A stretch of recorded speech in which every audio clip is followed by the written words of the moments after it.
বিএনপির মহাসচিব পদে আসছে পরিবর্তন। এবছরই হবে দলের কেন্দ্রীয় কাউন্সিল। রাজনীতি থেকে অবসর নিতে চান মির্জা ফখরুল, জানালেন একান্ত সাক্ষাৎকারে। এখনো সুযোগের অপেক্ষায় দেশের স্বার্থবিরোধী চক্র, সবাইকে সতর্ক থাকার আহ্বান প্রধানমন্ত্রীর। বাবার হাত থেকে দাদির স্বাধীনতা পুরস্কার গ্রহণ করলেন নাতনি। কমিশনিং লাইসেন্স পেল রূপপুর পারমাণবিক বিদ্যুৎ কেন্দ্রের প্রথম ইউনিট। দ্রুতই চালুর আশা। 2030-এর মধ্যে সোলারে 10,000 মেগাওয়াট উৎপাদন করবে সরকার। রাজধানী দাপিয়ে বেড়াচ্ছে 118টি কিশোর গ্যাং। মোহাম্মদপুরেই সক্রিয় 16টি। নতুন আতঙ্কের নাম আরমান শাহরুখ গ্রুপ। জামিনে বেরিয়ে আরও ভয়ঙ্কর হয়ে উঠছে অপরাধীরা। এবং সিলেট অঞ্চলে সড়কে যানবাহন থেকে প্রকাশ্যে চাঁদাবাজি, কোথাও রসিদ দিয়ে আবার কোথাও রসিদ ছাড়াই আদায়। ভাগবাটোয়ারা নিয়ে নানা গুঞ্জন, কিছুই না জানার দাবি পুলিশের।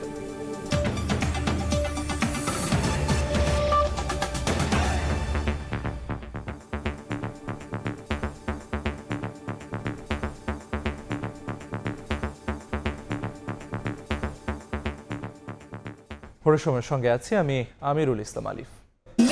এবছরেই হবে বিএনপির কাউন্সিল। পরিবর্তন আসছে মহাসচিব পদে। সময় সংবাদকে দেয়া একান্ত সাক্ষাৎকারে মির্জা ফখরুল ইসলাম আলমগীর নিজেই জানিয়েছেন এ তথ্য। কাউন্সিলের পর রাজনীতি থেকে অবসর নেয়ার কথাও জানান বিএনপির মহাসচিব। ইমরুল হাসানের রিপোর্ট।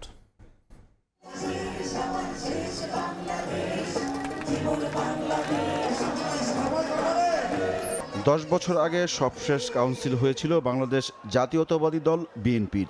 নানা চড়াই উতরাই আর আন্দোলনে ব্যস্ত থাকায় আর সম্মেলন করতে পারেনি দলটি। নির্বাচনের পর জোরে সোরে আলোচনায় বিএনপির কাউন্সিল।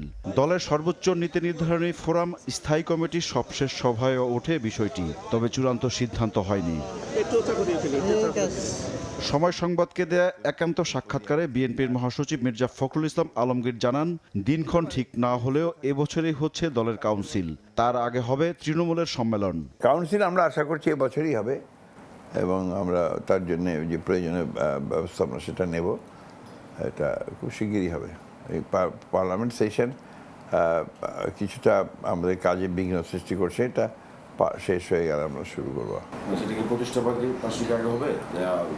এটা বলা মুশকিল, এটা নির্ভর করবে আমাদের প্রস্তুতির উপরে। আমরা তো কাউন্সিল হলে তাকে তৃণমূল পর্যায় থেকে শুরু করতে হয়, সেই জন্য কিছুটা সময় তো লাগবেই। উপজেলা জেলা কমিটিগুলো করে তারপর আশা করছি তাই, আমাদের চিন্তা ভাবনাটা সেভাবেই আছে। কাউন্সিলে নতুন মুখ আসবে মহাসচিব পদে। মির্জা ফখরুল জানান, রাজনীতি থেকে অবসর নিতে চান তিনি। I am two tired. Next council পর্যন্ত থাকছেন তো? তা তো থাকতেই হবে, নিয়ম তো তাই। আমি কাউন্সিল করে আমি একটু আপনার যাকে বলে যে আমি একটু অবসর নিতে চাই। Enough is enough. আমার বহুত বয়স হয়ে গেছে, অসুস্থ হয়ে গেছি। এখন it's better to retire from politics. রাষ্ট্রপতি হওয়ার কোনো আকাঙ্ক্ষা আছে কিনা এমন প্রশ্ন ছিল তার কাছে। আমার এগুলো কোনো ডিজায়ার নেই। আমার পলিটিক্সে কখনো কোনো ডিজায়ার ছিল না। এটা আমার ডেস্টিনি আমাকে এখানে নিয়ে এসছে। আমি আজ পর্যন্ত যে জায়গায় এসেছি, এটা আমার ব্যক্তিগত কোনো সক্রিয় ভূমিকা ছিল না। আমার কাজটা হয়তো ছিল, কিন্তু আমার নিজের ইন্টেনশন, ডিজায়ার থেকে আমি এখানে এসেছি, এটা আমি কখনোই মনে করি না। 2011 সালের মার্চে ভারপ্রাপ্ত মহাসচিব হন মির্জা ফখরুল ইসলাম আলমগীর। 2016 সালের কাউন্সিলের পর থেকে সামলাচ্ছেন মহাসচিবের দায়িত্ব। ইমরুল আহসান, সময় সংবাদ, ঢাকা। দেশের স্বার্থবিরোধী চক্র এখনও সুযোগ খুঁজছে উল্লেখ করে সবাইকে সতর্ক থাকার আহ্বান জানিয়েছেন প্রধানমন্ত্রী তারেক রহমান। আবারও জানালেন, জুলাই সনদের প্রতিটি দফা অক্ষরে অক্ষরে পালন করবে বিএনপি সরকার। স্বাধীনতা পদক প্রদান অনুষ্ঠানে সরকার প্রধান আরও বলেন, বৈশ্বিক যুদ্ধ পরিস্থিতিতেও সরকার ভর্তুকি দিয়ে সাধারণ মানুষের স্বস্তি নিশ্চিত করেছে। এর আগে বাবার হাত থেকে দাদি বেগম খালেদা জিয়ার মরণোত্তর স্বাধীনতা পুরস্কার গ্রহণ করেন নাতনি জাইমা রহমান। এবছর 15 জন বিশিষ্ট ব্যক্তি এবং 5 প্রতিষ্ঠানকে পদক তুলে দেন প্রধানমন্ত্রী তারেক রহমান। বেগম খালেদা জিয়াকে স্বাধীনতা পুরস্কার 2024-এর মরণোত্তর প্রদান করা হলো। সন্তানের হাত থেকে সম্মাননা পাবেন মা, এমন ঘটনা বিশ্বে সত্যি বিরল। সান্ত্বনা শুধু দেশের জন্য, মায়ের অসামান্য অবদানের স্বীকৃতি আসলো সেই ছেলের কাছ থেকেই। তবে তা দেখে যেতে পারেননি মা বেগম খালেদা জিয়া। স্বাধীনতা, গণতন্ত্র ও নারী শিক্ষা সহ দেশ গঠনে সার্বিক অবদানের স্বীকৃতি হিসাবে রাষ্ট্রের সর্বোচ্চ সম্মাননা স্বাধীনতা পুরস্কার 2026 পেলেন সাবেক প্রধানমন্ত্রী ও বিএনপি চেয়ারপারসন আপসীন নেত্রী বেগম খালেদা জিয়া। মরণোত্তর এই পুরস্কার গ্রহণ করলেন তার নাতনি। ছেলে প্রধানমন্ত্রী তারেক রহমান মায়ের পুরস্কার তুলে দেন মেয়ে জাইমা রহমানের হাতে। পুরস্কার গ্রহণ করার জন্য অনুরোধ জানাচ্ছি। জাতীয় পর্যায়ে গৌরবোজ্জ্বল ও কৃতিত্বপূর্ণ অবদানের স্বীকৃতিস্বরূপ এবছর 15 ব্যক্তি ও 5 প্রতিষ্ঠানের হাতে রাষ্ট্রের সর্বোচ্চ সম্মাননা হিসাবে স্বাধীনতা পদক তুলে দেন প্রধানমন্ত্রী। বলেন, প্রজন্ম থেকে প্রজন্ম অনুপ্রেরণার শক্তি যোগাবে এই পুরস্কার। ভবিষ্যতের ইতিহাস আমাদেরকেও ক্ষমা করবে না। অনুষ্ঠানে প্রধানমন্ত্রী বলেন, দেশের স্বার্থবিরোধী শক্তি এখনো সুযোগ খুঁজছে, তাই সবাইকে সতর্ক থাকতে হবে। আমাদের প্রত্যাশিত স্বনির্ভর সমৃদ্ধ বাংলাদেশ গড়তে হলে প্রতিশোধ, প্রতিহিংসা কিংবা অযথা বিতর্ক নয়। আমাদের পথ মত ভিন্ন হতে পারে, আমাদের মধ্যে বিভিন্ন ইস্যুতে বিতর্ক বিরোধ থাকতে পারে, তবে আমাদের মধ্যেকার বিতর্ক বিরোধ যেন শত্রুতায় রূপ না নেয়। দেশের স্বার্থে অবশ্যই সে ব্যাপারে আমাদের সবাইকে অত্যন্ত সতর্ক থাকা জরুরি, কারণ বাংলাদেশের স্বার্থ বিরোধী চক্র এখনো সুযোগের অপেক্ষায় রয়েছে। নির্বাচনী ইশতেহার বাস্তবায়নে সরকার বদ্ধপরিকর জানিয়ে তারেক রহমান বলেন, জুলাই সনদে প্রতিটি অঙ্গীকার পূরণে তারা প্রতিশ্রুতিবদ্ধ। জনগণ আমাদের প্রতিটি অঙ্গীকারের পক্ষে সমর্থন জানিয়েছেন। এবার আমাদের অঙ্গীকার বাস্তবায়নের পালা। আমরা দলীয় ইশতেহারে এবং স্বাক্ষরিত জুলাই সনদের প্রতিটি দফা, প্রতিটি অঙ্গীকার অক্ষরে অক্ষরে পালন করব। বৈশ্বিক যুদ্ধ পরিস্থিতিতেও সরকার ভর্তুকি দিয়ে হলেও সাধারণ মানুষের স্বস্তি নিশ্চিত করছে বলে জানান সরকার প্রধান। তার আহ্বান, সব ক্ষেত্রেই প্রত্যেককে মিতব্যয়ী হতে হবে। বিশ্বের সকল দেশে তেল ডিজেলের দাম বাড়ানো হলেও আমরা জনদুর্ভোগের কথা বিবেচনা করে এখন পর্যন্ত এই সিদ্ধান্তটি নেইনি। এই খাতে প্রতিদিন শত শত কোটি টাকা ভর্তুকি দিয়ে হলেও সরকার চেষ্টা করছে আন্তরিকভাবে পরিস্থিতি স্বাভাবিক রাখার। ফ্যাসিবাদী শাসনামলে বিপর্যস্ত শিক্ষা ব্যবস্থায় অন্তর্বর্তী সরকারও শৃঙ্খলা ফেরাতে পারেনি বলেও মন্তব্য করেন প্রধানমন্ত্রী। ইন্টারিম গভর্নমেন্টের সময়ও শিক্ষা ব্যবস্থায় শৃঙ্খলা ফেরেনি দুঃখজনকভাবে। তানভীর হাসান মেঘ, সময় সংবাদ, ঢাকা। সেটিকে থাকতে হলে অবশেষে কমিশনিং লাইসেন্স পেল রূপপুর পারমাণবিক বিদ্যুৎ কেন্দ্রের প্রথম ইউনিট। ডিসেম্বরের মধ্যেই ধাপে ধাপে বিদ্যুৎ সরবরাহের আশা সংশ্লিষ্টদের। এদিকে জ্বালানি খাতকে স্বনির্ভর করতে 2030 সালের মধ্যে সৌর বিদ্যুৎ দিয়ে 10,000 মেগাওয়াট বিদ্যুৎ উৎপাদন করার সিদ্ধান্ত হয়েছে মন্ত্রিপরিষদ সভায়। অবশেষে অবসান হতে চলেছে দীর্ঘ প্রতীক্ষার।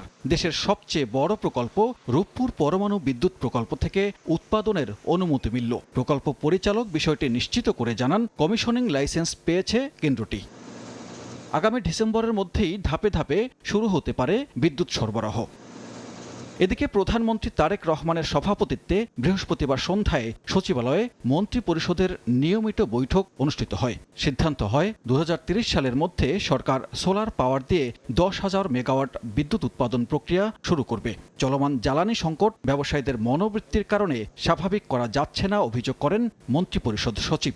2030 সালের ভিতরে সরকার শুধুমাত্র সোলার পাওয়ার দিয়ে 10,000 মেগাওয়াট বিদ্যুৎ উৎপাদনের একটা পরিকল্পনা গ্রহণ করেছে।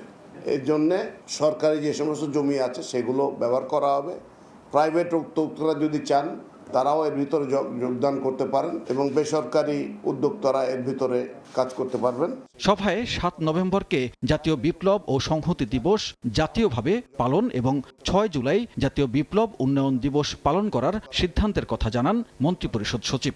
আগামী 6 জুলাই থেকে প্রতি বছর এটা আন্তর্জাতিকভাবেও করা হয়েছে যে জাতীয় পল্লী উন্নয়ন দিবস। 7 নভেম্বরকে পূর্বের মতো জাতীয় বিপ্লব ও সংহতি দিবস হিসেবে ঘোষণা করা। সভায় সব মিলিয়ে 3টি সিদ্ধান্ত হয় বলে জানান মন্ত্রিপরিষদ সচিব। বিদ্যুৎ উৎপাদন। সানবীর রূপল, সময় সংবাদ, ঢাকা। জ্বালানি তেলের তীব্র সংকটে রাজধানীর পাম্পগুলোতে দীর্ঘ লাইন। ঘন্টার পর ঘন্টা অপেক্ষায় দুর্ভোগের শেষ নেই চালকদের। এমন পরিস্থিতিতে রাজধানীতে বন্ধ রয়েছে বেশ কিছু পাম্পও। কর্তৃপক্ষের দাবি, রেশনিং পদ্ধতিতে পাম্প খোলা না রেখে সরকারের উচিত একসঙ্গে সব পাম্প খোলা রাখা। এদিকে চট্টগ্রাম বন্দরে 2টি জাহাজ থেকে খালাস হচ্ছে 66,000 মেট্রিক টন ডিজেল। ভারত থেকেও পাইপলাইনে আসছে 5,000 মেট্রিক টন। শিগগিরই আসবে আরও 20,000 মেট্রিক টন ডিজেল। মধ্যপ্রাচ্যে যুদ্ধ শুরুর পর থেকেই জ্বালানি তেলের ভোগান্তি অনিবার্য বাস্তবতা। সংকট নিরসনে নানা পদক্ষেপের পরও পরিস্থিতির কোনো পরিবর্তন নেই। দিনকে দিন দীর্ঘ হচ্ছে অপেক্ষমান যানবাহনের সারি। মজুত, সরবরাহ ও বিপণন ব্যবস্থা নিয়ে সরকারের আশ্বাসের কোনো বাস্তব প্রতিফলন নেই মাঠের চিত্রে। ফিলিং স্টেশনে ঘন্টার পর ঘন্টা লাইনে দাঁড়িয়ে অতিষ্ঠ সাধারণ মানুষ। মন্ত্রী বলে যে তেলের কোনো সমস্যা নাই, দেশে পর্যাপ্ত তেল আছে মজুদ, কিন্তু আমরা তো পাম্প আসলে তেল পাই না। সরকার যে বলতেছে তাহলে তেলটা কোথায়? তাহলে এরকম হচ্ছে কেন? সরকার তো এখানে আইসা দেখতেছে না যে আসলে কি এখানে সবকিছু হইতেছে কিনা, ঠিকমতো দিতেছে কিনা, সাধারণ মানুষ কি পাচ্ছে কিনা সুবিধা। রাজধানীর 7টি পাম্পে ফুয়েল পাস অ্যাপ চালু করলেও সেটি কাজ না করার অভিযোগ অনেকের। গতকালকে ফুয়েল পাস করতে যাইছি, পাসওয়ার্ড নেয় না। হ্যাঁ, তো এখন আজকে আবার ট্রাই করব। অনেক রিকোয়েস্ট করলাম, কিন্তু ডিউ যেটা ফিক্সড যে তেলটা ওইটা ছাড়া তারা অ্যালাউ করতেছে না। এদিকে জ্বালানি খাতে চলমান অস্থিরতার মাঝেও আশার আলো জেগেছে আমদানি করা তেলে। মার্চ থেকে এ পর্যন্ত দেশে ভারতীয় ডিজেল আমদানি হয়েছে 30,000 মেট্রিক টন। উত্তরাঞ্চলে সংকট নিরসন ও মজুদ স্বাভাবিক রাখতে বড় ভূমিকা রাখছে এই তেল। 13,500 লিটার গাড়িতে আমরা যে তেল পাচ্ছি 3,000 আর 4,500। যে জায়গায় আমরা তেল 15,000 লিটার, এই জায়গায় পাচ্ছি এখন 9,000, 6,000। এদিকে হরমুজে জাহাজ চলাচলে জটিলতার মধ্যেও বিশেষ ব্যবস্থায় আমদানি করা হচ্ছে ডিজেল ও জেট ফুয়েল। চট্টগ্রাম বন্দরে প্রতি সপ্তাহেই কোনো না কোনো জ্বালানি নিয়ে 3 থেকে 5টি জাহাজ ভিড়ছে। দিন মোহাম্মদ সাব্বির, সময় সংবাদ, ঢাকা। 2025 সালের 31 ডিসেম্বর পর্যন্ত অধস্তন আদালতে বিচারাধীন মামলার সংখ্যা 40,42,000। সংসদ অধিবেশনে এই তথ্য জানিয়েছেন আইনমন্ত্রী। বলেন, মামলা জট নিরসনে সরকার প্রতিশ্রুতিবদ্ধ। এ সময় জনপ্রশাসন প্রতিমন্ত্রী জানান, সরকারি চাকরিতে শূন্য পদ 4,68,000, যা পূরণে 3 মেয়াদে কর্মপরিকল্পনা নিয়েছে সরকার।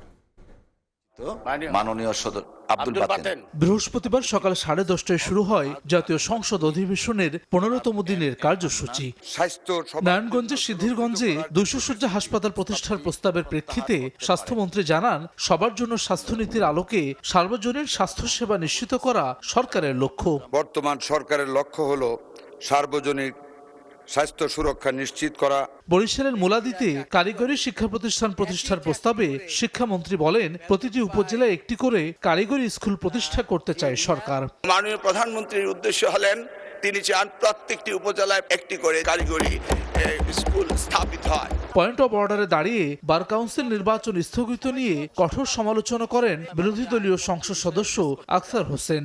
আসলে কি জ্বালানি সংকটের ইস্যু, নাকি একটা গণতান্ত্রিক প্রতিষ্ঠানকে দলীয়করণ ডাকা হবে? বার কাউন্সিল আমি মনে করি তাদের নিজস্ব মেধা, প্রজ্ঞা, স্বকীয়তা এবং স্বাধীনতা অ্যাপ্লাই করেছেন। এছাড়া টেবিলে উত্থাপিত প্রশ্নোত্তর পর্বে জনপ্রশাসন প্রতিমন্ত্রী আব্দুল বারী জানান, সরকারি চাকরিতে 6 মাসে 2,879টি, 1 বছরে 4,459টি এবং 5 বছরের মধ্যে 3,110টি শূন্য পদে জনবল নিয়োগের লক্ষ্য নির্ধারণ করেছে সরকার। এ সময় আইনমন্ত্রী জানান, অধস্তন আদালতে বিচারাধীন মামলার সংখ্যা 40,41,924টি।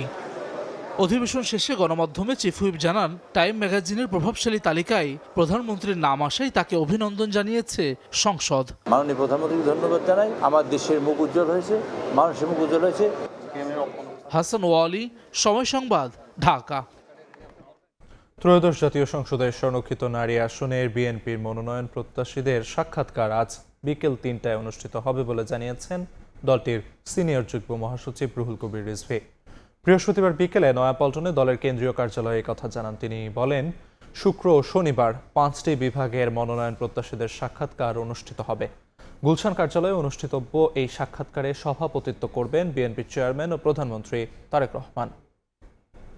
দলের মনোনয়ন বোর্ড আগামীকাল 3টার সময় সাক্ষাৎকার গ্রহণ করবে। আগামীকাল শুক্রবার 3টার সময় সাক্ষাৎকার তারা গ্রহণ করবেন এবং আগামী পরশুদিন শনিবারও 3টা থেকে সাক্ষাৎকার তারা গ্রহণ করবেন।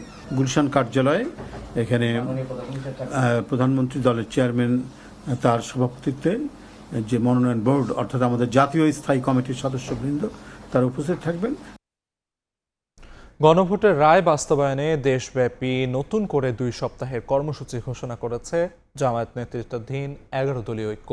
শনিবার রাজধানীতে গণমিছিলের ডাক দিয়েছে তারা। নেতারা অভিযোগ করে বলেন, জ্বালানি সংকট ও হাম সংক্রমণ নিয়ন্ত্রণ সহ জনস্বার্থ রক্ষায় সরকার ব্যর্থ হয়েছে। বিরোধী মত দমনে সরকার কঠোর হলে তাদের পরিণতিও পতিত সরকারের মতোই হবে বলে হুঁশিয়ার করেন ঐক্যের নেতারা। গণভোটের রায় বাস্তবায়নে করণীয় ঠিক করতে এবং সমসাময়িক রাজনৈতিক পরিস্থিতির পরিপ্রেক্ষিতে রাজধানীর মগবাজারে 11 দলীয় ঐক্যের জরুরি বৈঠক। অংশ নেন দলগুলোর শীর্ষ নেতারা। বৈঠকের পর সংবাদ সম্মেলন করেন নেতারা। তেল সংকট ও হাম সংক্রমণ পরিস্থিতি মোকাবেলায় সরকারের অবস্থানে ক্ষোভ ঝাড়েন তারা। প্রশাসনে দলীয়করণের মাধ্যমে গণতন্ত্র বিরোধী অবস্থান নিয়েছে সরকার, অভিযোগ ঐক্যের নেতাদের। হাস্যকরভাবে জ্বালানি মন্ত্রী এবং অন্যান্য মন্ত্রীরা পার্লামেন্টে দাঁড়িয়ে বলেন দেশে কোনো জ্বালানি সংকট নেই, অথচ উনি যখন কথা বলছেন তখন লম্বা লম্বা গাড়ির লাইন পেট্রোল পাম্পগুলো। সরকার বলতেছে সংসদে স্বাস্থ্য খাতে কোনো সমস্যা নাই। আমরা দেখছি যে হামের টিকার অভাবে অনেক শিশু মারা যাচ্ছে। 11 দলীয় ঐক্যের আন্দোলন দমনে সরকারের হুমকি ফ্যাসিবাদী ও অসাংবিধানিক আচরণ বলে মনে করছে সংসদের বিরোধী দল। আন্দোলন দমনে নিপীড়ন করা হলে পরিণতি ভালো হবে না বলেও সতর্ক করেন নেতারা। রাষ্ট্রীয় বাহিনী, রাষ্ট্রীয় শক্তি, জনগণের ট্যাক্সের টাকা পয়সায় কেনা লাঠি, অস্ত্র, বন্দুক আর বাহিনী দিয়ে যদি জনগণের আন্দোলনকে আবার মোকাবেলা করার সিদ্ধান্ত বা পলিসি তারা গ্রহণ করেন, তাহলে কি পরিমাণ ভুল করবেন সেটা 24 জুলাই অভ্যুত্থানের আন্দোলন থেকে তাদেরকে আমি শিক্ষা নিতে বলব। গণভোটের রায় বাস্তবায়নে 18 এপ্রিল থেকে 2 মে পর্যন্ত ঢাকা সহ সারা দেশে গণমিছিল করার সিদ্ধান্ত নিয়েছে 11 দলীয় ঐক্য। শফিক মুন্সি, সময় সংবাদ, ঢাকা। ভোরের সময় আরও থাকছে। গাইবান্ধায় জেলা প্রশাসকের বাসভবনে 6 বছরে 22 দফা কাজ, খরচ প্রায় কোটি টাকা। সদুত্তর নেই গণপূর্ত কর্মকর্তাদের। অপচয় নাকি দুর্নীতি খতিয়ে দেখার মাসে দেশে হাম ও উপসর্গে মৃত্যু ছাড়ালো 200, আক্রান্ত 20,000-এর বেশি। গত 24 ঘন্টায় হাম ও উপসর্গ নিয়ে আরও 8 শিশুর মৃত্যু হয়েছে। সুস্থ হয়ে বাড়ি ফেরার পরও ফের অসুস্থ হচ্ছে অনেকে। এতে উদ্বেগ বাড়ছে অভিভাবকদের।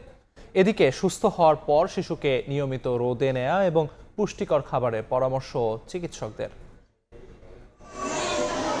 গত 1 মাসে দেশে ভয়ঙ্কর রূপ ধারণ করেছে হাম। মৃত্যু হয়েছে 2 শতাধিক শিশুর, আক্রান্ত ছাড়িয়েছে 20,000। হাসপাতালে চিকিৎসা শেষে অনেকেই বাড়ি ফিরছে, তবে আংশিক সুস্থ হয়ে হাসপাতাল ছাড়াই বাড়ছে ফের আক্রান্ত হওয়ার শঙ্কা। চোখগুলো ফোলা ছিল, অনেক জ্বর ছিল, জ্বর 102, 3, 4ও উঠে যায়। কালকে সারা রাত ছিল 104। পুরা মুখে রেশ ছিল, মুখে ঠোঁটের উপরে রেশ ছিল, জিহ্বার ভিতরে ছিল, মুখে ঘা, চোখ লাল হওয়া, চোখ মেলতে পারতো না, খাবার খাইতো না। আমার একটা টিকা পাইছিল, পরবর্তীতে দ্বিতীয় টিকাটা দেওয়ার সময় কিন্তু এই হামে আক্রান্ত হয়েছিল। যদিও চিকিৎসকরা বলছেন একবার হাম হলে সাধারণত দ্বিতীয়বার হয় না, তবে শরীরকে এতটাই দুর্বল করে দেয় যে অন্য যে কোনো ভাইরাস বা ব্যাকটেরিয়া সহজে আক্রমণ করতে পারে। হাম যদি কোনো বাচ্চা আক্রান্ত হয়, তার বডির রোগ প্রতিরোধ ক্ষমতা 50%-এর মতো ডাউন। তো সেই সময় তাদের ঘন ঘন ডায়রিয়া, নিউমোনিয়া, কানের ইনফেকশন, ঘন ঘন অসুস্থ হওয়ার চান্স বেড়ে যায়। হাম থেকে সুস্থ হওয়া শিশুকে নিয়মিত রোদে নেয়া এবং পুষ্টিকর খাবার নিশ্চিত করার উপর জোর চিকিৎসকের। জ্বর, সর্দি, কাশি, চোখ লাল হয়ে যাওয়া, কনজাংটিভাইটিস, এই ধরনের কোনো বাচ্চা হওয়ার সাথে সাথে ওকে আইসোলেট করে ফেলতে হবে। বাচ্চাকে পুষ্টিকর খাবার খাওয়াবেন, কারণ বাচ্চার ইমিউন সিস্টেম যত ডেভেলপ করা থাকবে তত হামের জীবাণুটাকে সে কমপ্যাট করতে পারবে। গত একদিনে রাজধানীর ডিএনসিসি ডেডিকেটেড হাসপাতালে হাম উপসর্গ নিয়ে নতুন করে ভর্তি হয়েছে 104 জন, আর 74 জন সুস্থ হয়ে বাড়ি ফিরেছে। মনির হোসাইন, সময় সংবাদ, ঢাকা। হজ যাত্রা শুরু হচ্ছে আজ রাতে। প্রথম ফ্লাইটে সৌদি আরবের উদ্দেশ্যে ঢাকা ছাড়বেন 419 যাত্রী। কার্যক্রম উদ্বোধন করবেন প্রধানমন্ত্রী তারেক রহমান। আশকোনা হজ ক্যাম্পে চলছে সবশেষ প্রস্তুতি। মহান সৃষ্টিকর্তার সন্তুষ্টি লাভের উদ্দেশ্যে পবিত্র কাবা শরীফে হাজির হবেন তার বান্দারা। ঢাকা থেকে একদিন পরেই শুরু হচ্ছে এই হজ যাত্রা। শুক্রবার রাত 12:30টায় 419 জন যাত্রী নিয়ে আকাশে উড়বে হজের প্রথম ফ্লাইট। উদ্বোধন করবেন প্রধানমন্ত্রী তারেক রহমান। রাজধানীর আশকোনা হজ ক্যাম্পে এখন সর্বশেষ মুহূর্তের ব্যস্ততা। যাত্রীরা প্রস্তুত হচ্ছেন তাদের জীবনের অন্যতম গুরুত্বপূর্ণ এই ধর্মীয় সফরের জন্য। স্বেচ্ছাসেবকরা জানান, হাজিদের যাত্রা নিরাপদ করতে ধর্ম মন্ত্রণালয় এবং ইসলামিক ফাউন্ডেশনের সমন্বয়ে গঠিত হয়েছে বিশেষ স্বেচ্ছাসেবক দল। হাজি সাহেবদের কোনো ধরনের অসুবিধা না হয় বা ওদের লাকিস বা বর্তমানের জন্য, তাদের সম্মানের জন্য আল্লাহর মেহমানদেরকে আমরা সর্বোচ্চ সহযোগিতা করার জন্য এখানে প্রস্তুত আছি। এবার হজ যাত্রীদের জন্য রয়েছে কিছুটা স্বস্তির খবর। টিকিটের দাম 12,000 টাকা কমানো সহ বেশ কিছু উদ্যোগ গ্রহণ করা হয়েছে। আগামী 17 তারিখ দিবাগত রাত 12:20 এই বছরের হজ ফ্লাইট আনুষ্ঠানিকভাবে উদ্বোধন হচ্ছে। হজ ক্যাম্পের সার্বিক প্রস্তুতি ইতিমধ্যে সম্পন্ন করেছি এবং আমাদের সর্বশেষ যে ছোটোখাটো ত্রুটিগুলো রয়েছে সেগুলোকে আমরা মেরামত করছি। এবছর বাংলাদেশ থেকে প্রায় 78,000 হজ যাত্রী পবিত্র হজ পালনের উদ্দেশ্যে সৌদি আরব যাচ্ছেন। শাহিন আলম, সময় সংবাদ। সরকারের কড়াকড়ি থাকলেও সিলেট অঞ্চলে পরিবহন খাতে চাঁদাবাজি যেন ওপেন সিক্রেট। কোথাও রসিদ দিয়ে আবার কোথাও রসিদ ছাড়াই নিয়মিত আদায় হচ্ছে চাঁদা। দিনে রাতে কিংবা পুলিশের সামনেই হচ্ছে সব চাঁদাবাজি। তবে ভিন্ন মত রয়েছে পরিবহন মালিক শ্রমিকদের। আর পুলিশের দাবি চাঁদাবাজি হচ্ছে না কোথাও। লিখিত অভিযোগ পেলে নেওয়া হবে ব্যবস্থা। পরিবহন খাতে প্রকাশ্যে চাঁদাবাজি নিয়ে আমিনুল ইসলামের প্রতিবেদন, ছবি তুলেছেন দিয়েন সিংহ।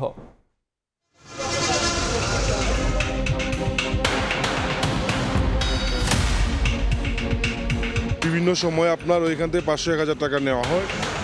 দেশের পরিবহন সেক্টরের চাঁদাবাজির গল্প নতুন নয়। ঈদ বা বিশেষ দিবসকে কেন্দ্র করে পরিবহনের এই চাঁদার পরিমাণ বেড়ে দাঁড়ায় কয়েক গুণ। সিলেট অঞ্চলের পরিবহন শ্রমিকদের এই দুঃসহ যন্ত্রণার কথাই এবার আপনাদের শোনাতে চাই।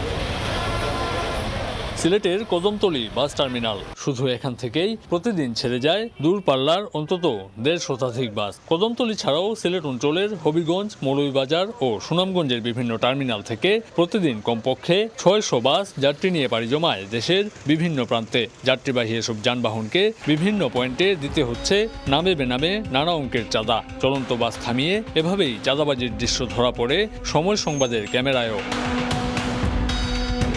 সিলেটের তেমুখী এলাকায় শুধুমাত্র গেল ঈদেই এভাবে আদায় করা হয়েছে বাস প্রতি 500 টাকা পর্যন্ত চাঁদা। সময় সংবাদের অনুসন্ধানে উঠে এসেছে দিনের আলোতেই প্রকাশ্যে সব চাঁদাবাজির চিত্র। এই পয়েন্টে পুলিশের অস্থায়ী ক্যাম্প থাকলেও চাঁদাবাজির ব্যাপারে কিছুই জানেন না দাবি পুলিশের এই কর্মকর্তার। চাঁদাবাজি করলে পুলিশের পক্ষ থেকে না, পাবলিক তো যদি তুলতো তাহলে তো আমরা সামনে থাকতো, নিলে হয়তো বাসটা নিতে পারে বা ওইদিকে নিতে পারে, কিন্তু আমাদের এখানে চাঁদাবাজি করতে দেখি না এই পর্যন্ত। এর আগে হইলো আমি জানি না, তবে আমার জানা মতো, আমার নলেজে এখন এই ধরনের কোনো ঘটনা ঘটে না।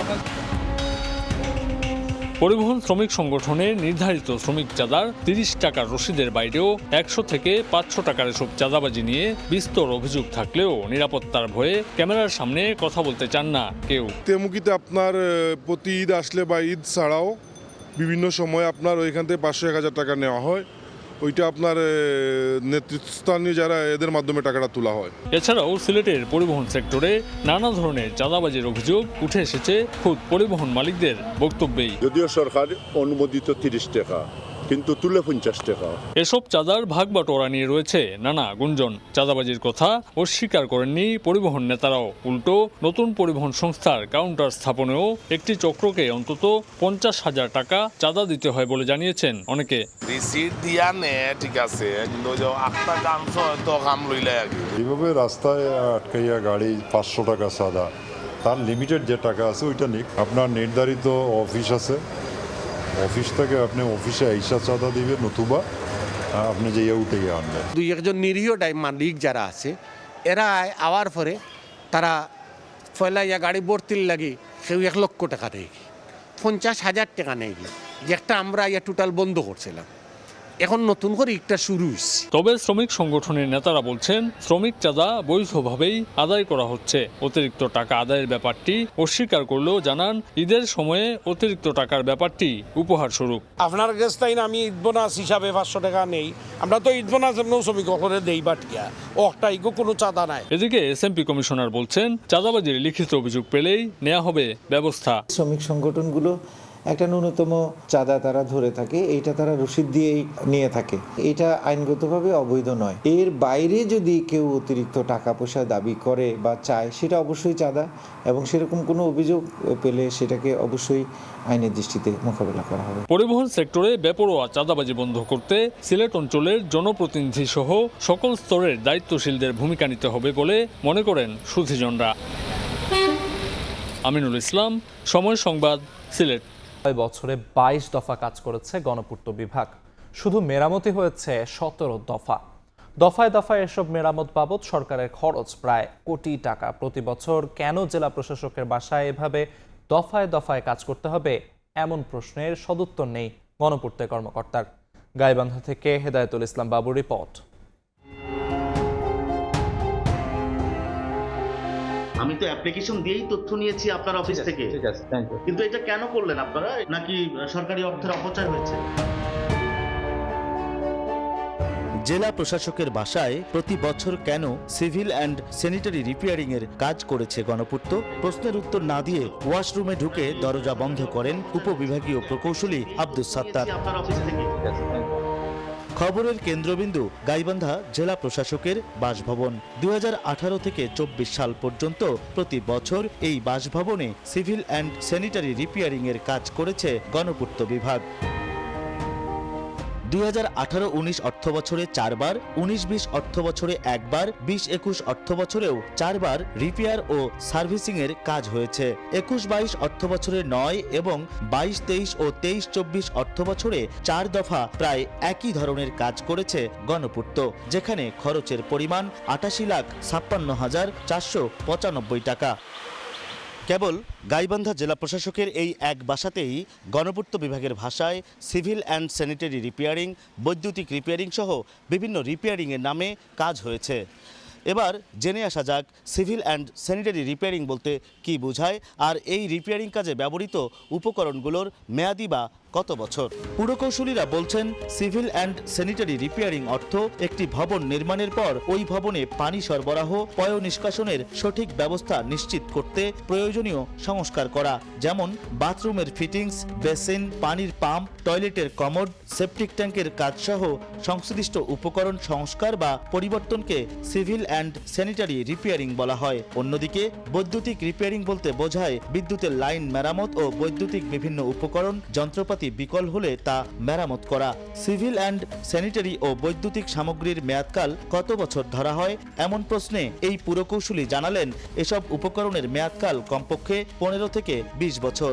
নরমালি টাইলস, স্যানিটারি আইটেমে 20 থেকে 25 বছর, অনেক সময় 50 বছর পর্যন্ত মেয়াদকাল থাকে। তাহলে কেন প্রতি বছর এসব কাজের বিপরীতে বিপুল অর্থ ব্যয় করা হলো, এমন প্রশ্নের উত্তর জানতে চাইলে গণপূর্ত বিভাগের সংশ্লিষ্ট উপসহকারী প্রকৌশলীদের কারো কাছেই সঠিক কোনো উত্তর মেলেনি। প্রায় 1 কোটি টাকা খরচ হয়েছে। এটা কি এগুলো এক্সেল স্যার বলতে পারবে, এগুলোর ব্যাখ্যা তো আমি দিতে পারবো না। আমার সাইড না, তাই আমি বলতে পারবো। আপনি স্যারের সাথে কথা বলেন, আপনারা এইভাবে অন ক্যামেরায় আসে কথা বলতেছেন। সচেতন নাগরিকরা বলছেন, দফায় দফায় সংস্কারের নামে কোটি টাকা খরচ করে শুধু রাষ্ট্রের অর্থের অপচয় করা হয়েছে। এখানে সংশ্লিষ্ট দপ্তর, গণপূর্ত এবং তৎকালীন জেলা প্রশাসক ও কর্মকর্তা কর্মচারীদের সংশ্লিষ্টতা আছে কিনা তাও খতিয়ে দেখা দরকার। জেলা প্রশাসকের বাসায় প্রায় কোটি টাকার কাজ হয়েছে, যেটা আমার কাছে মনে হয়েছে এগুলো একেবারে অপ্রয়োজনীয়। গাইবান্ধায় যে অনিয়ম দুর্নীতি হয়েছে, এর আমরা সুষ্ঠু তদন্ত দাবি করছি। তদন্ত সাপেক্ষে দায়ীদের বিরুদ্ধে ব্যবস্থা গ্রহণের দাবি জানাচ্ছি। গাইবান্ধা গণপূর্ত বিভাগের নির্বাহী প্রকৌশলীর পদ শূন্য থাকায় কুড়িগ্রামের নির্বাহী প্রকৌশলী গাইবান্ধা গণপূর্তের অতিরিক্ত দায়িত্ব পালন করছেন। তার সঙ্গে ফোনে যোগাযোগ করা হলে রিপেয়ারিং এর নামে প্রায় কোটি টাকা খরচের বিষয়ে তিনি কোনো মন্তব্য করতে রাজি হননি। বিভিন্ন ধরনের কাজ থাকতে পারে, এটা দেখে বলা লাগবে। হেদায়েতুল ইসলাম বাবু, সময় সংবাদ, গাইবান্ধা। পরের সময় আরও থাকছে, অন্তর্বর্তী সরকারের আইন বাতিলে অপারেটর নিয়োগে জটিলতা, অকার্যকর কক্সবাজারের 8,300 কোটির এসপিএম প্রকল্প চালু থাকলে জ্বালানি খাতে সাশ্রয় হতো 800 কোটিতে।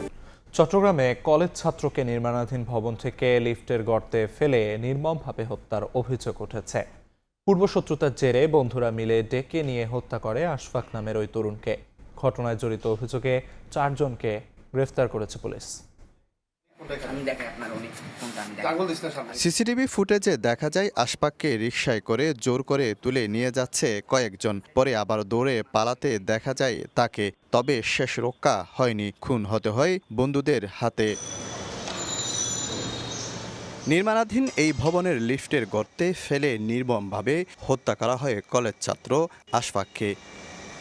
পুলিশ জানায় রোববার বিকেলে বন্ধু ফারদিন হাসান মুঠোফোনে কল করে আশফাককে ডাকেন। ফোনের কথা মতো চট্টগ্রামের বাকুলিয়া অ্যাক্সেস রোডের মৌসুমী আবাসিক এলাকায় আসেন আশফাক। পরে ধারালো অস্ত্র দিয়ে ধাওয়া করলে দৌড়ে এই ভবনে আশ্রয় নেয় আশফাক। স্থানীয়রা জানায় তাকে মারধরের পর 8 তলার লিফটের গর্তে ফেলে দেওয়া হয়। হাসপাতালে নেয়ার পর মারা যায় সে। আমরা এখানে বসেছিলাম, এরপরে ও দূরে দূরে আসছে। এরপরে আমার ছোট একটা জিজ্ঞেস করতেছে কি মানে তোমাদেরকে কেউ খুঁজতে পাঠাইছে, ও বলছে না। তারপর ও ছাদে উঠে গেছে, এরপরে শুনতে নাকি লিফটের ঘর থেকে পড়ে মারা গেছে। এরপর পুলিশে নিয়ে গেছে। ওকে যেভাবে দৌড়ায় দৌড়ায় মারলো, এটার জন্য অবশ্যই বিচার হওয়া দরকার, সুষ্ঠু তদন্ত হোক, আমরাও চাই সেটা।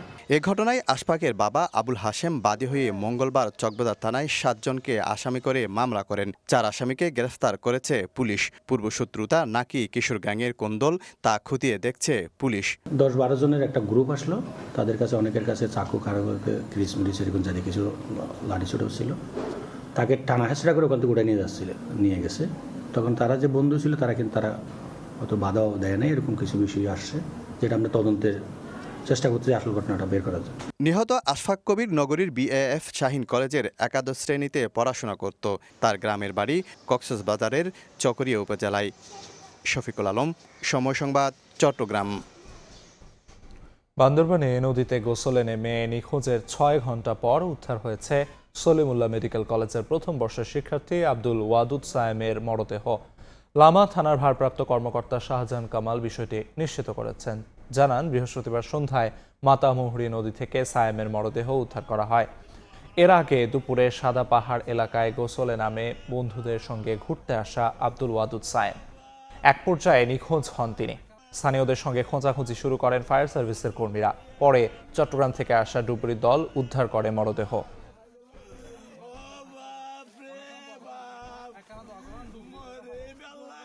সরকার দেশের মানুষের জন্য তেমন কিছুই করতে পারেনি বলে মন্তব্য করেছেন জাতীয় সংসদের স্পিকার হাফিজউদ্দিন আহমদ। বৃহস্পতিবার দুপুরে ভোলা সার্কিট হাউসে সাংবাদিকদের সঙ্গে আলাপে এসব কথা বলেন হাফিজউদ্দিন আহমদ। তিনি আরও বলেন, হামের টিকা না আনার কারণে অনেক শিশুর মৃত্যু হয়েছে। প্রফেসর ইউনূস ভালো লোক ছিলেন, পৃথিবী বিখ্যাত লোক, কিন্তু তাদের পক্ষে দেশের মানুষের সমস্যা সমাধান করা সম্ভব নয়। অর্থনীতির সূচক নিচের দিকে নেমে গিয়েছে। এই যে হামের টিকা আনে নেই, বহু লোক জীবন গিয়েছে। এইভাবে অদক্ষ ব্যক্তিদের হাতে রাষ্ট্র পড়লে তখন জনগণের অনেক ভোগান্তি হয়। কিন্তু যাই হোক, তারা নিরপেক্ষ সরকার ছিল, তারা চেষ্টা করেছে। অভিজ্ঞতার অভাবে তারা সফল হতে পারেনি। অবশেষে তাদের একটা কৃতিত্ব দেই, তারা একটা সুষ্ঠু নির্বাচন করেছে। গুরুত্বপূর্ণ কিছু সংশোধনের মাধ্যমে শিগগিরই চূড়ান্ত হচ্ছে সম্প্রচার নীতিমালা। বেসরকারি টেলিভিশনগুলোকে ডিজিটালাইজ ও পে চ্যানেলে রূপান্তরের উদ্যোগ নিচ্ছে সরকার। বৃহস্পতিবার সকালে সচিবালয়ে তথ্য ও সম্প্রচার সচিব মাহবুবা ফারজানার সঙ্গে বেসরকারি টেলিভিশন মালিকদের সংগঠন এডকো এবং কেবল অপারেটরদের সংগঠন কোয়াদ নেতাদের বৈঠকে সম্প্রচার নীতিমালা সংশোধন নিয়ে আলোচনা হয়। বৈঠক শেষে তারা জানান, সম্প্রচার নীতিমালায় ভাষাগত কিছুটা পরিবর্তন করা হচ্ছে। এতে মুক্তিযুদ্ধের সঙ্গে কোনো অভ্যুত্থানের বিষয়টি সংযোজন করা হবে। পে চ্যানেল রূপান্তর হলে স্বয়ংক্রিয়ভাবে জানা যাবে টিআরপি বাড়বে, কন্টেন্টের মান, সরকারও পাবে বিপুল রাজস্ব।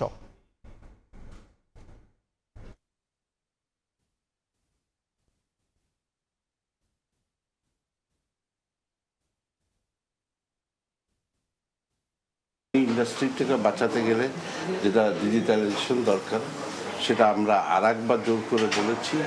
কারণ ডিজিটালাইজেশন না হলে, পে চ্যানেল না হলে কিন্তু ইন্ডাস্ট্রি বাঁচবে না।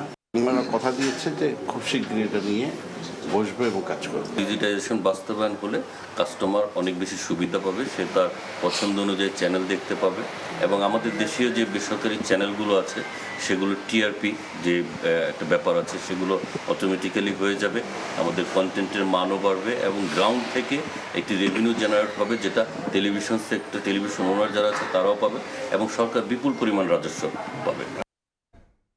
প্রধানমন্ত্রীর অর্থ ও পরিকল্পনা উপদেষ্টা রাশেদ আল মাহমুদ তিতুমির বলেছেন, সবার জন্য ব্যাংক অ্যাকাউন্ট, ভোক্তা ও উৎপাদকের পণ্য মূল্যে ন্যায্যতা নিশ্চিত এবং নারীর উন্নয়নকে প্রাধান্য দিয়ে কাজ করতে চায় বিএনপি সরকার। বৃহস্পতিবার মাইক্রো ক্রেডিট রেগুলেটরি অথরিটি আয়োজিত এক সেমিনারে মন্তব্য করেন তিনি। বলেন, বিগত সময়ে ত্রুটিপূর্ণ এবং রাজনৈতিক ক্ষমতা অপব্যবহারের মাধ্যমে অনেক উদ্যোগ নেওয়া হয়েছে।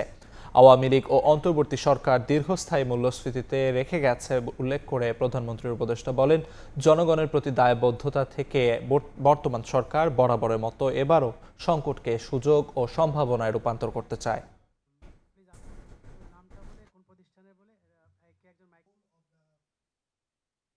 নারীর আনুষ্ঠানিক অংশগ্রহণ শ্রমবাজারে।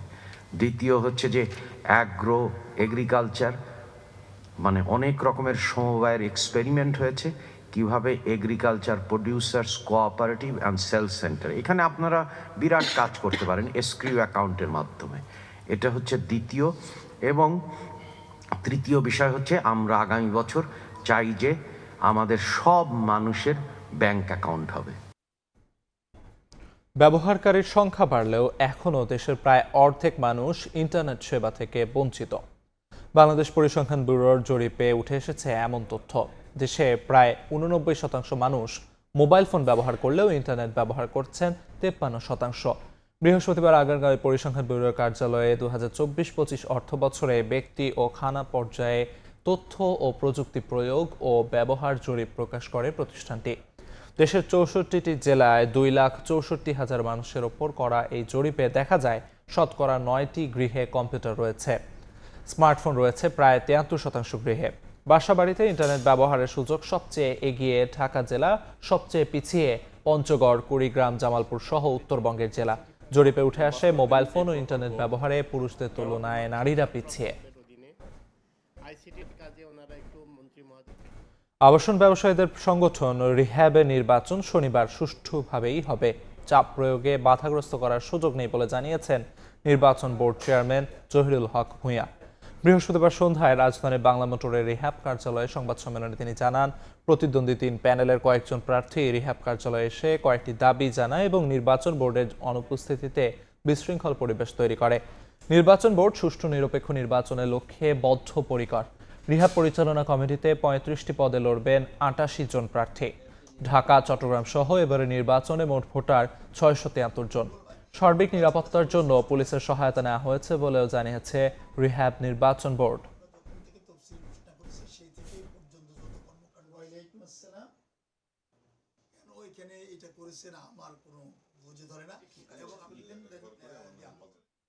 আজকে সর্বশেষ কর্মদিবস, ব্যস্ততার জন্য আজকে আমরা অফিসে ছিলাম না। এরপরে এখানে আসার পরে আমি শুনতে পেলাম যে ওনারা এখানে আসছেন, 20-30 জন লোক আসছেন, এসে একটা হইচই করছেন। আমি মনে করি যে আপনারা ধৈর্য ধারণ করুন, সুন্দরভাবে ইলেকশনটা আয়োজনে আমাদেরকে সহযোগিতা করুন, শেষ পর্যন্ত দেখবেন ইনশাল্লাহ আমরা সুষ্ঠুভাবে নির্বাচন করতে সক্ষম হয়েছি।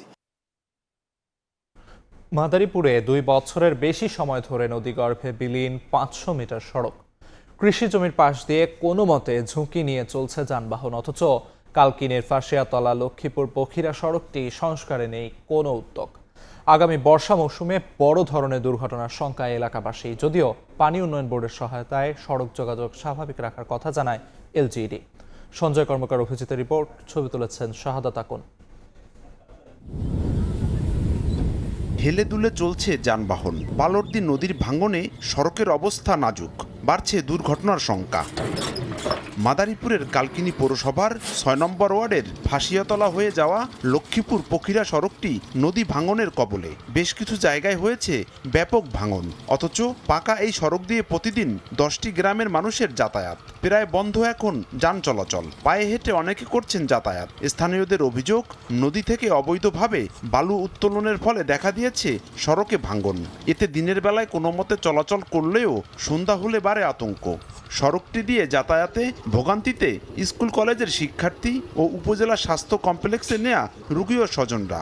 বিকল্প পথ ঘুরে যেতে পাড়ি দিতে হয় আরও 7 কিলোমিটার। এতে দুর্ভোগের শেষ নেই চলাচলকারীদের। 4টা ইউনিয়নের লোক এই রাস্তা দিয়ে যাতায়াত করে। ইমার্জেন্সি কোনো রোগী কোনো গাড়িতে বা কোনো ভ্যানে এখান দিয়ে নিয়ে যাওয়া যায় না। সামনে কালীনগর স্কুল আছে, অনেক স্টুডেন্ট প্রতিনিয়ত যা আসা করে, মাঝে মাঝে অনেক বড় ধরনের দুর্ঘটনা করে। ধান চাল এটা নিয়ে যায়, অনেক সময় আমরা উল্টায় পড়িয়া অনেক দুর্ঘটনার শিকার হইতেছি। অবশ্য এলজিইডি বলছে ভাঙন রোধে পানি উন্নয়ন বোর্ডের সহযোগিতায় দ্রুত নেওয়া হবে ব্যবস্থা। বিষয়টি আমি মৌখিকভাবে পানি উন্নয়ন বোর্ডের নির্বাহী প্রকৌশলী মাদারীপুরকে বলেছি, আমি লিখিত আকারে ওনাকে বিষয়টা অবহিতকরণ করব। কালকিনির ভাসিয়াতলার লক্ষ্মীপুর পখিরা সড়কটি দিয়ে প্রতিদিন আলীনগর, এনায়েতনগর, লক্ষ্মীপুর, বাঁশগাড়ি ইউনিয়নের পাশাপাশি কালকিনি পৌরসভার 6 নম্বর ওয়ার্ডের অন্তত 8 থেকে 10,000 মানুষের যাতায়াত। বালর্দি নদীর ভাঙনে বিলীন এখানকার অন্তত 500 মিটার সড়ক। আগামী বর্ষা মৌসুমের আগে পুরোপুরি সংস্কার করা না গেলে যাতায়াত ব্যবস্থা বন্ধ হয়ে যাওয়ার আশঙ্কা এলাকাবাসীর। সঞ্জয় কর্মকার, অভিজিৎ, সময় সংবাদ, মাদারীপুর। অকেজো অবস্থায় পড়ে আছে মুন্সিগঞ্জ পৌরসভায় 11 কোটি টাকা ব্যয়ে নির্মিত পানি শোধনাগার কেন্দ্র। ধলেশ্বরী নদীর পানি দূষিত হওয়ায় কাজে লাগছে না শোধনাগারটি, তাই পানির উৎস খুঁজতে নলকূপেই ফিরছে পৌর কর্তৃপক্ষ। দ্রুত পানি শোধনাগার কেন্দ্রটি চালু করে সুপেয় পানি সরবরাহের দাবি স্থানীয়দের। নাসিরউদ্দিন উজ্জ্বলের রিপোর্ট, ছবি তুলেছেন আবু সাইদ। একসময় স্বচ্ছ পানির ধলেশ্বরী দখল দূষণে আজ অস্তিত্ব সংকটে। কলকারখানা ও বাসাবাড়ির বর্জ্য যেন সর্বনাশ ডেকে আনছে নদীটি। নদীর পানি মুন্সিগঞ্জ পৌরবাসীর জন্য সুপেয় করার লক্ষ্যে 2023 সালে নির্মাণ করা হয় পানি শোধনাগার। 11 কোটি টাকা ব্যয়ে এই ওয়াটার রিফাইনারি প্রকল্পটি এখন প্রায় অকেজো। নদীর পানি তীব্র দূষণ হওয়ায় সম্ভব হচ্ছে না পানি শোধনের কাজ, তাই বিকল্প উৎস হিসেবে পুরনো রীতি সেই গভীর নলকূপেই ফিরছে পৌর কর্তৃপক্ষ। দ্রুত পানি শোধনাগার কেন্দ্রটি চালু করে সুপেয় পানি সরবরাহের দাবি স্থানীয়দের। ফ্যাক্টরিগুলো থেকে অনেক বজ্র পদার্থ ছাড়া হচ্ছে, যেগুলো পরিশোধন করা হচ্ছে না। পৌরসভার যত ময়লাগুলো আছে সব এই লঞ্চঘাটে এই জায়গায় আর কি ফালানো হয়, সবগুলো এগুলো জমা হচ্ছে আর পরিবেশ দূষণ হচ্ছে। নদী অনেক নষ্ট হচ্ছে, এটা অবিলম্বে এটা উদ্যোগ নেওয়া উচিত যাতে এগুলো পরিষ্কার পরিচ্ছন্ন করা হয়। শুধু ধলেশ্বরী নয়, কালের বিবর্তনে বিপন্ন হচ্ছে ইসামতি, শীতলক্ষা সহ অন্যান্য নদীও। দ্রুত দেশের নদীগুলোকে রক্ষার দাবি নদী আন্দোলন সংগঠনগুলোর। বাংলাদেশের সকল নদী দূষণের হাত থেকে বাঁচাতে হলেই তাহলে পরিবেশ বাঁচবে এবং জনস্বাস্থ্যের জন্যে যে বিপুল পরিমাণ অর্থ ব্যয় হয়, ক্ষতি হয়, তার থেকে বাংলাদেশ রেহাই পাবে। পরিবেশ অধিদপ্তর বলছে নদী রক্ষা ও পানি দূষণ রোধে কাজ চলছে বলে জানিয়েছে পরিবেশ অধিদপ্তর। এইটিপি নিয়মিত পরিচালনা করা কিনা এই বিষয়ে পরিবেশ অধিদপ্তর মনিটরিং করে থাকে। সরাসরি ফেলা আমাদের কাছে এরকম কোনোই নেই, তারপরেও যদি কেউ সরাসরি ফেলে এরকম যদি কোনো হয় তাহলে আমরা তাদের বিরুদ্ধে আমরা ব্যবস্থা নিই। পদ্মা, মেঘনা ও ধলেশ্বরী নদীর তীরে গড়ে ওঠা মুন্সিগঞ্জের প্রথম শ্রেণীর নৌপথ 101 কিলোমিটার। মুন্সিগঞ্জ পৌরসভায় লাখো মানুষের বসতি, এছাড়া রয়েছে নানা রকম কলকারখানা ও প্রতিষ্ঠান। সেসব বর্জ্য সরাসরি এই ড্রেনে করে এসে পড়ছে ধলেশ্বরী নদীতে। মুন্সিগঞ্জের হাটলক্ষ্মীগঞ্জ থেকে নাসিরউদ্দিন উজ্জ্বল, সময় সংবাদ। ফেলে যাওয়া মোবাইল ফোনের তথ্য থেকে ধরা পড়ল কেরানীগঞ্জের আলোচিত চীনা নাগরিককে কুপিয়ে জখম ও মালামাল লুটপাটের 5 হোতা। গ্রেফতার হওয়া 5 জনের মধ্যে কেউ অটোরিকশা চালক, কেউ আবার স্বর্ণের দোকানের কর্মচারী। পেশার আড়ালে তারা করত নানা অপরাধ। বৃহস্পতিবার রাজধানী কারণ বাজারের র্যাবের মিডিয়া সেন্টারে ব্রিফিংয়ে জানানো হয় এসব তথ্য। এদিকে রাজধানীর কদমতলী ও পাবনা থেকে 6টি অস্ত্রসহ 6 জনকে গ্রেফতার করা হয়। কারো ফেলে যাওয়া ফোন, এই মোবাইল ফোনের তথ্য বিশ্লেষণ করেই অভিযান চালিয়ে তাদের 5 জনকে আটক করা হয়। প্রাথমিক সন্দেহের তালিকায় ছিল। বৃহস্পতিবার রাজধানীর কারওয়ান বাজারের মিডিয়া সেন্টারে ব্রিফিংয়ে আলোচিত চীনা নাগরিককে কুপিয়ে জখম ও মালামাল লুটপাটের ঘটনার বিস্তারিত জানায় সংস্থাটি। চাইনিজ নাগরিক সে বাধা প্রদান করার ফলে তাকে ধারালো ছুরি দিয়ে তাকে কুপিয়ে গুরুতর জখম করে। ডাকাতরা পালিয়ে যাওয়ার সময় ভুলে তাড়াহুড়ার সময় তাদের একটা ফোন রেখে যায়। সেটার সূত্র ধরেই আমরা আমাদের আভিযানিক কার্য পরিচালনা করি। শেষ পর্যন্ত আমরা 5 জনকে গ্রেপ্তার করি। র্যাব আরও জানায় সংঘবদ্ধ চক্রটির সদস্যরা ভিন্ন পেশার আড়ালে করত নানা অপরাধ। যেই 5 জনকে আমরা গ্রেপ্তার করেছি এরা মূলত হলো কেরানীগঞ্জ এবং মুন্সিগঞ্জের বাসিন্দা। এরা প্রত্যেকেই কোনো না কোনো পেশার সাথে জড়িত আছে। কেউ এখানে অটো চালক আছে, কেউ রং মিস্ত্রি, রড মিস্ত্রি, বাস ড্রাইভার। এদিকে রাজধানীর কদমতলী এলাকায় মাদক বিরোধী অভিযান চালিয়ে অস্ত্রসহ 2 জনকে গ্রেফতার করেছে র্যাব। এছাড়া পাবনা থেকে 4টি অস্ত্রসহ 4 জনকে গ্রেফতারের কথাও জানান এই কর্মকর্তা। বাট আমরা সেটা প্রচেষ্টা অব্যাহত রাখছি। ওয়ালিউল সাকিব, সময় সংবাদ, ঢাকা। নরসিংদীতে এক কিশোরীকে ধর্ষণের অভিযোগে একজনকে গ্রেফতার করা হয়েছে। বৃহস্পতিবার সকালে পলাশ উপজেলার শানের বাড়ি এলাকা থেকে অভিযান চালিয়ে অভিযুক্ত হাফিজুর রহমানকে গ্রেফতার করা হয়। পুলিশ জানায়, বুধবার সন্ধ্যায় ভুক্তভোগী ওই কিশোরী বান্ধবীর বাসা থেকে বাড়ি ফিরছিলেন। এ সময় অভিযুক্ত হাফিজুর পথ রোধ করে জোরপূর্বক তুলে নিয়ে ধর্ষণ করে পালিয়ে যায়। পরে ভুক্তভোগীর পরিবার পলাশ থানায় মামলা করে। ধর্ষণে সহযোগিতাকারী অপর এক আসামিকে গ্রেফতারে অভিযান অব্যাহত রয়েছে বলে জানিয়েছে পুলিশ। রংপুরে ভবন নির্মাণে চাঁদা দাবিকে কেন্দ্র করে শ্রমিকের ওপর হামলার প্রতিবাদে সড়ক অবরোধ করে বিক্ষোভ করেছেন নির্মাণ শ্রমিকরা। বৃহস্পতিবার দুপুরে নগরের পাবলিক লাইব্রেরি মাঠের সামনে সড়কে কর্মসূচি পালন করে শ্রমিকরা। বাংলাদেশ নির্মাণ শ্রমিক ফেডারেশন রংপুর শাখার আয়োজনে কর্মসূচিতে শ্রমিকরা জানান, দীর্ঘদিন এক দল গোষ্ঠী নির্মাণ কাজে বাধা দিয়ে চাঁদা দাবি করে আসছে। এর প্রতিবাদ করায় এক শ্রমিককে মারধর করা হয়। এ ঘটনায় থানায় অভিযোগ করা হলেও এখনও কোনো অগ্রগতি নেই। কবিরাজ পরিচয় দিয়ে প্রতারণার অভিযোগে জামালপুরে 3 জনকে গ্রেফতার করা হয়েছে। পিবিআই জানায়, আসামিরা অনলাইন মাধ্যমে ইমো ব্যবহার করে ব্যক্তিগত সমস্যা সমাধানের আশ্বাস দিয়ে মানুষের সঙ্গে যোগাযোগ করে। সম্প্রতি পারিবারিক সমস্যা সমাধানের কথা বলে শেরপুরে এক কিশোরীর কাছ থেকে হাতিয়ে নেয় নগদ টাকা ও স্বর্ণালংকার। পরে চক্রটি আরও দাবি করলে মোবাইল ব্যাংকিংয়ের দোকান থেকে টাকা দিতে যায় ওই কিশোরী। সন্দেহ হলে বিষয়টি কিশোরীর বাবাকে জানান দোকানদার। পরে শেরপুর সদর থানায় মামলা করেন সাইদুর রহমান। তদন্ত শুরু করে পিবিআই। গাজীপুর ও ময়মনসিংহ থেকে মুসা ও রফিকুল ও মনির হোসেনকে গ্রেফতার করা হয়। উদ্ধার হয় 25 ভরি স্বর্ণ। গ্রেফতারকৃতরা জামালপুর সদরের বাসিন্দা। টাঙ্গাইলে বিভিন্ন সময় আটককৃত শুল্ক ফাঁকি দেয়া দেশি বিদেশি সিগারেট ও তামাকজাত দ্রব্য ধ্বংস করা হয়েছে।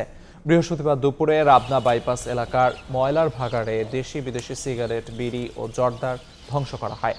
জানানো হয়, বিভিন্ন সময় 4,14,095 শলাকা সিগারেট, 23,500 শলাকা বিড়ি এবং প্রায় 58 কেজি জর্দা জব্দ করা হয়। শুল্ক আবগারি ও ভ্যাট ফাঁকি দেয়ায় তামাক ও তামাকজাত দ্রব্য ধ্বংসকরণ কর্মসূচির আওতায় এসব সামগ্রী ধ্বংসের নির্দেশ দেওয়া হয়। সিলেটে ভূমিকম্পের ঝুঁকিতে থাকা একটি সরকারি ভবন ভেঙে ফেলার উদ্যোগ নেওয়া হয়েছে। নগরীর জিন্দাবাজারে বাংলাদেশ ওভারসিজ সেন্টারে অভিযান চালায় জেলা প্রশাসন। ভবনের বিভিন্ন তলায় থাকা অন্তত 18টি দোকানের পণ্য দ্রুত সরিয়ে দেওয়ার নির্দেশ দেন সহকারী কমিশনার মোহাম্মদ পারভেজ। জানানো হয়, একাধিকবার নোটিশ দেওয়া হলেও ব্যবসা সরিয়ে নেননি দোকানিরা। এতে ভবনটি খালি করতে উদ্যোগ নিতে হয় প্রশাসনকেই। একই স্থানে নতুন বহুতল ভবন নির্মাণের পরিকল্পনা রয়েছে বলেও জানায় প্রশাসন।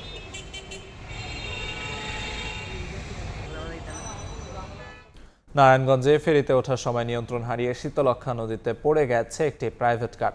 স্থানীয়রা জানান, বৃহস্পতিবার বিকেলে শহরের হাজীগঞ্জ থেকে শীতলক্ষ্যা নদী পারাপারের জন্য ফেরিতে ওঠার সময় চালক নিয়ন্ত্রণ হারালে গাড়িটি নদীতে পড়ে যায়। মুহূর্তেই প্রাইভেট কারটি নদীতে তলিয়ে যায়। তবে এর আগেই চালক গাড়ির ভেতর থেকে বের হয়ে নদীতে লাফ দেন। পরে স্থানীয়রা নৌকা নিয়ে চালককে জীবিত অবস্থায় উদ্ধার করে তীরে নিয়ে আসেন। খবর পেয়ে ফায়ার সার্ভিস স্থানীয়দের সহযোগিতায় প্রাইভেট কারটি নদী থেকে তুলে আনে।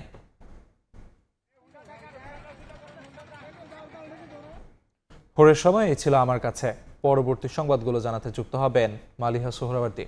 ধন্যবাদ আলিফ। পরবর্তী সংবাদগুলো জানাবো আমি মালিহা সোহরাওয়ার্দী। দেখছেন ভোরের সময়, সঙ্গেই থাকুন। ভোরের সময় সাগরকন্যা কুয়াকাটায় শুরু হয়েছে রাখাইন সম্প্রদায়ের ঐতিহ্যবাহী সাংগ্রাই জলকেলি উৎসব। আয়োজকরা জানান, 3 দিনব্যাপী এই উৎসবের মূল লক্ষ্য রাখাইনদের নিজস্ব সংস্কৃতি ও ঐতিহ্য নতুন প্রজন্মের কাছে তুলে ধরা।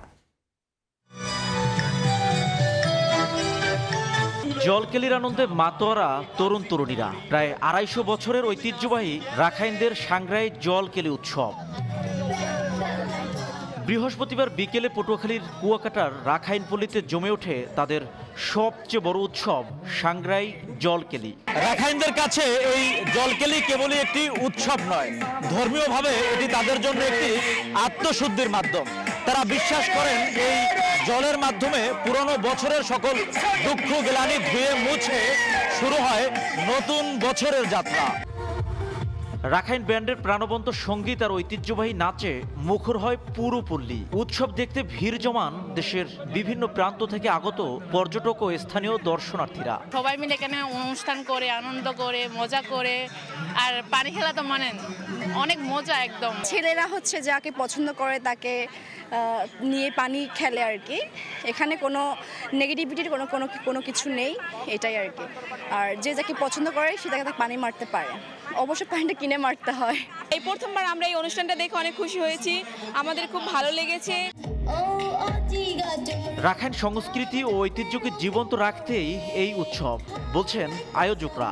আমরা এই স্থানটাকে পবিত্র মনে করি, যার জন্য ওই পবিত্র মনে করে আমরা জলকালী উৎসবটাকে মানে ২,৫০০ বছর পূর্ব থেকে এটাকে আমরা ইয়ে করে আসছি। ১৬ এপ্রিল শুরু হয় এই উৎসব, চলবে ১৮ এপ্রিল পর্যন্ত।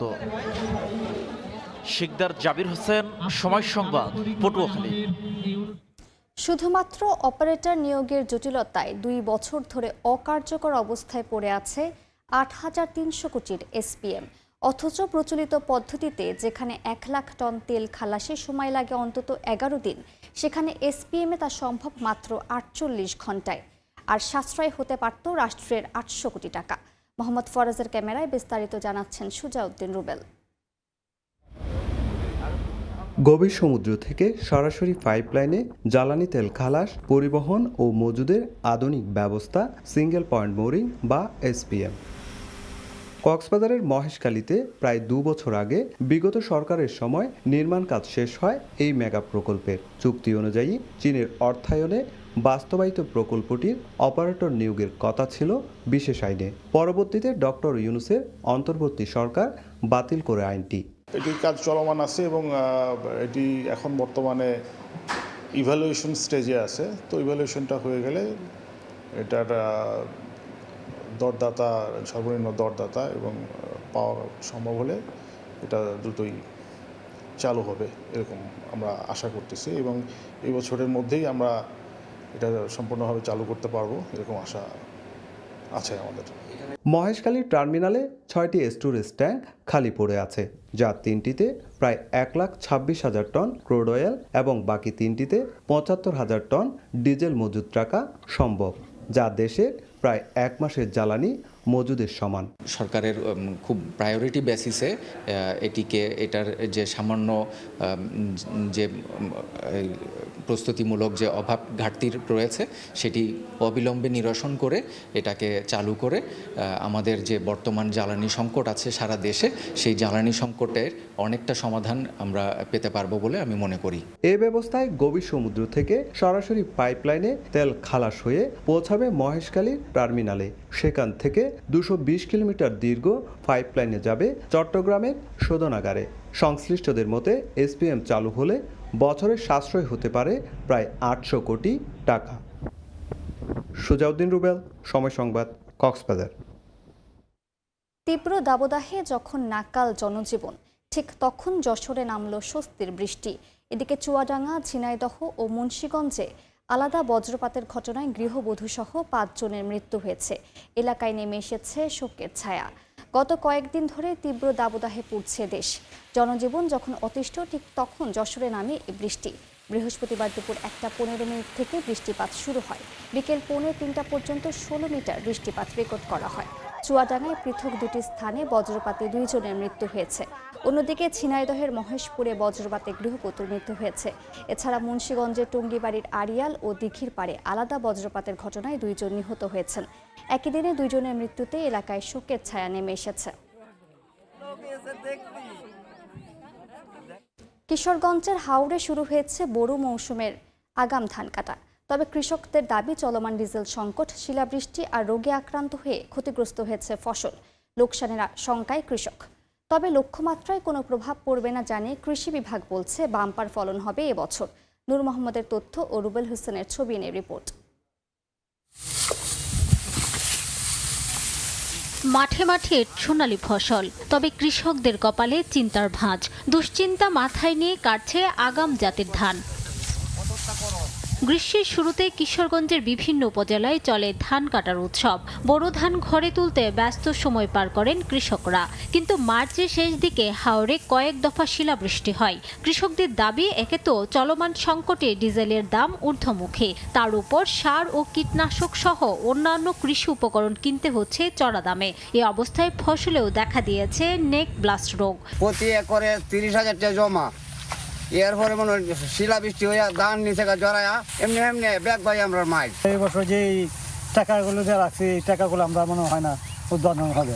একর জমির মধ্যে সর্বোচ্চ ভালো ফসল হলে 70 থেকে 80 মণ ধান হয়। এই বছর 30-40 মণ কি হয় কিনা অসম্ভব। সরকারের কাছে আমরা বলি কৃষকের দিকে একটু নজর দেয়। তবে কৃষি বিভাগ দিল আশ্বাসের সুর, কোনো প্রভাব ফেলবে না উৎপাদনে, উল্টো বাম্পার ফলনের কথা জানিয়েছে কৃষি সম্প্রসারণ অধিদপ্তর। আমাদের লক্ষ্যমাত্রার চেয়ে অনেক বেশি পরিমাণ ধান উৎপন্ন হয়ে থাকে। আশা করছি এবছরও সামান্য ক্ষয়ক্ষতির পরেও লক্ষ্যমাত্রা ছাড়িয়ে যাবে ইনশাল্লাহ। চলতি মৌসুমে কিশোরগঞ্জের 13টি উপজেলায় 1,68,262 হেক্টর জমিতে বোরো ধানের আবাদ হয়েছে, আর উৎপাদনের লক্ষ্যমাত্রা ধরা হয়েছে প্রায় 11 লাখ মেট্রিক টন। সময় সংবাদ, কিশোরগঞ্জ। ভরপুর তাজা সবজি, জমি থেকে নানা রকম সবজি তুলে এনে কৃষক সরাসরি পসরা বসিয়েছেন। সেখানে আছেন রিপোর্টার নাসির উদ্দিন উজ্জ্বল, সরাসরি যাচ্ছি তার কাছে। মুন্সিগঞ্জ তথা বিক্রমপুরে কিন্তু সুস্বাদু সবজির আবাদ ব্যাপক আকারে হয়েছে, এবং এই শীত শেষে যে আগাম বর্ষা মৌসুম, যেটিকে খরিফ 1 বলা হয়, 16 মার্চ থেকে শুরু হয়ে যেটি চলবে জুলাই পর্যন্ত, সেই মৌসুমে কিন্তু 3311 হেক্টর জমিতে এই সবজি আবাদ হয়েছে। আর সেই বর্ষাকালীন সবজি কিন্তু বাজারে উঠতে শুরু করেছে। ঝিঙ্গা, কহি, দুন্দল, সব রকম নতুন নতুন সবজি কিন্তু আমরা দেখছি যে তাজা সবজি উঠেছে, এবং যে কাঁচামরিচ, সেই কাঁচামরিচের দামও কিন্তু কমে আসছে। মাত্র 40 টাকায় কাঁচামরিচ বিক্রি হচ্ছে। এবং এই হাটে যে অন্যান্য যে ফসল রয়েছে সেখানে কিন্তু আমরা দেখছি যে শীতকালীন কিছু সবজি এখনো পাওয়া যাচ্ছে। তার মধ্যে কিন্তু সিম এসছে, তবে কপি আর এখন পাওয়া যাচ্ছে না। পেঁপে মাত্র 30 টাকায় পাওয়া যাচ্ছে, লাউ পাওয়া যাচ্ছে 40 থেকে 60 টাকা পিস দরে, কচু পাওয়া যাচ্ছে 50 থেকে 80 টাকায়, কালা বেগুন 40 থেকে 80 টাকায়, বিট পাওয়া যাচ্ছে।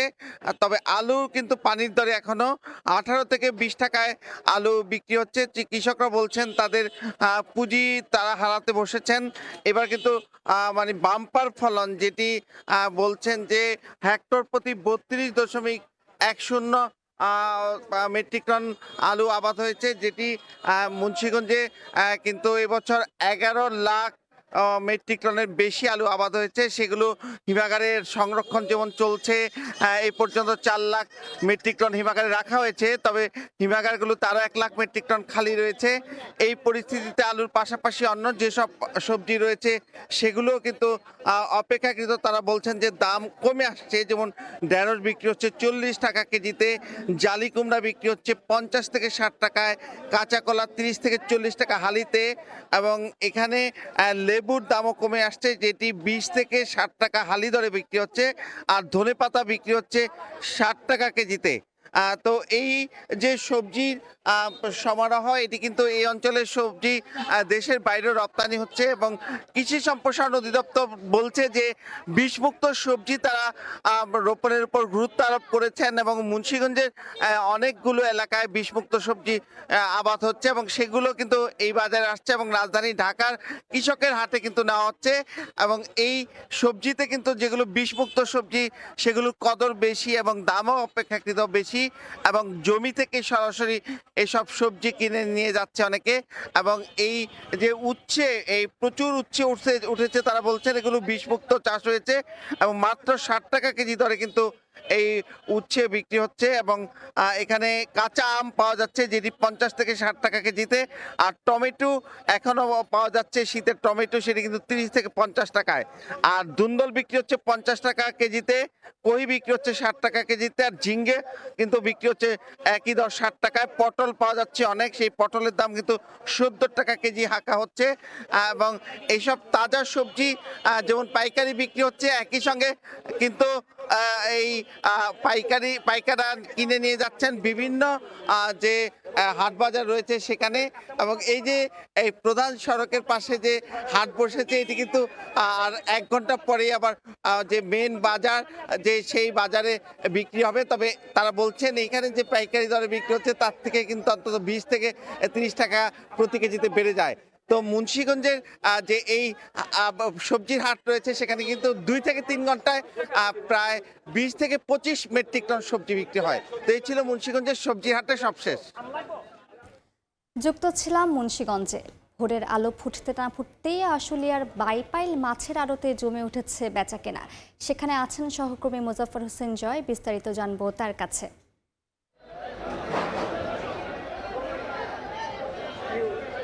এই মুহূর্তে আমি অবস্থান করছি ঢাকা জেলার সবচেয়ে বৃহত্তর যে মাছের পাইকারি আড়ত রয়েছে বাইপাইল অস্ত আদিত সুপার মার্কেটে। আপনারা জানেন যে ঢাকা জেলার যে কয়েকটি মাছের আড়ত রয়েছে তার মধ্যে সবচেয়ে বড় এবং সবচেয়ে বেশি বিক্রি হয়ে থাকে যে আড়তটি, সেই আড়তটিতে আজকে শুক্রবার বন্ধের দিন, আজকেও কিন্তু মাছের পসরা নিয়ে বসেছে। বাংলাদেশের প্রত্যন্ত অঞ্চল থেকে এখানে মানুষ এসেছে মাছ নিয়ে এবং তারা বিক্রি করছেন। আমি জানিয়ে রাখতে চাই এই মৎস্য আড়তটি যেহেতু একটি বড় একটি পাইকারি মাছের আড়ত, এখানে কিন্তু 3 পর্যায়ে মাছ বিক্রি হয়ে থাকে, অর্থাৎ 3 পর্যায়ে দাম নির্ধারণ হয়ে থাকে এবং সেই দামের নির্ধারণে কিন্তু আমি আজকে মাছের দরদাম সম্পর্কে আপনাকে জানিয়েছি। এখন দেখতে পাচ্ছেন তেলাপিয়া মাছ বিক্রি হচ্ছে 120 থেকে 150 টাকা কেজি ধরে। আগেই বলেছি মাছের আকার প্রকার এবং মাছের ওজন অনুযায়ী কিন্তু মাছের দরদাম হয়ে থাকে এবং সেই অনুযায়ী কিন্তু আরো 3টি পর্ব রয়েছে। অর্থাৎ প্রথম পর্ব হচ্ছে অর্থাৎ মাছের যে চাষিরা রয়েছেন তারা কিন্তু মাছ দেশের প্রত্যন্ত নিয়ে আসেন এবং সেখানে কিন্তু হাঁক ডাকের মধ্য দিয়ে 100, 500 এইভাবে কিন্তু ডাকতে থাকে এবং এক পর্যায়ে কিন্তু ঠিকা পঞ্চায়েত হিসেবে 5 কেজি পাল্লা হিসেবে মাছ বিক্রি হয়ে থাকে।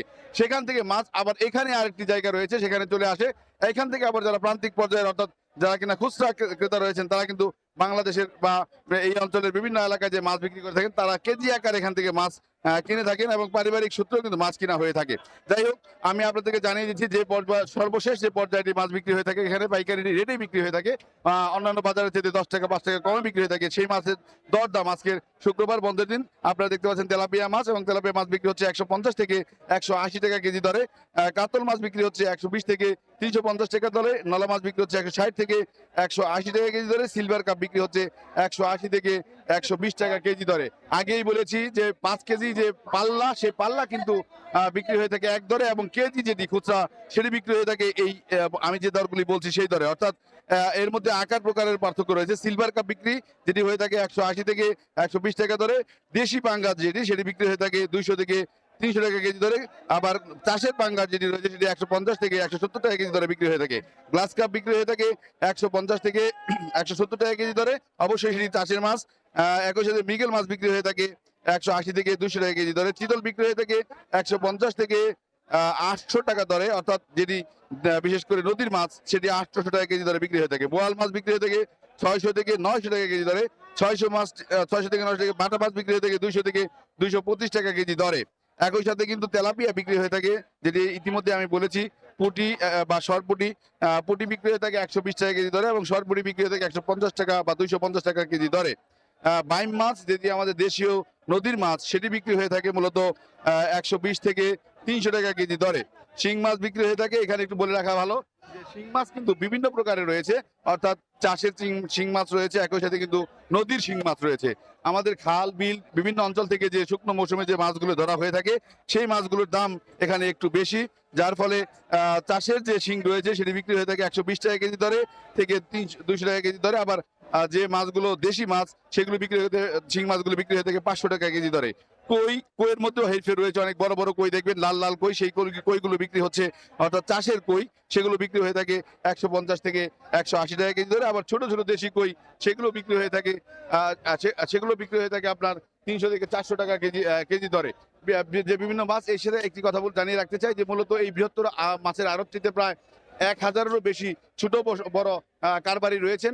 তারা মূলত বলছেন যে ইলিশ মাছের দামের কোনো পরিবর্তন হয়নি, ইলিশ মাছের দাম 1300 থেকে 1800 টাকা কেজি দরে বিক্রি হচ্ছে। তো আমার কাছে আশুলিয়ার বাইপাইলের আদিস সুপার মার্কেট থেকে বৃহত্তর ঢাকা জেলার বৃহত্তর মৎস্য আড়ত, এখান থেকে আমার কাছে এই ছিল আজকের মাছের দরদাম সম্পর্কে সর্বশেষ তথ্য। যুক্ত ছিলাম আশুলিয়ায়। ভোরের সময় আরও থাকছে। শান্তি চুক্তির কাছাকাছি যুক্তরাষ্ট্র ইরান, দাবি ট্রাম্পের। রাজি না হলে আবারও যুদ্ধের হুঁশিয়ারি। ইসরায়েল লেবানন 10 দিনের যুদ্ধবিরতির সিদ্ধান্ত। খরচে বেশি লাভ হওয়ায় নরসিংদীর রায়পুরার চরাঞ্চলে বাড়ছে মিষ্টি আলুর চাষ। কৃষকরা জানান উৎপাদন ভালো হওয়ায় বিঘা প্রতি গড় মুনাফা হচ্ছে প্রায় 25,000 টাকা।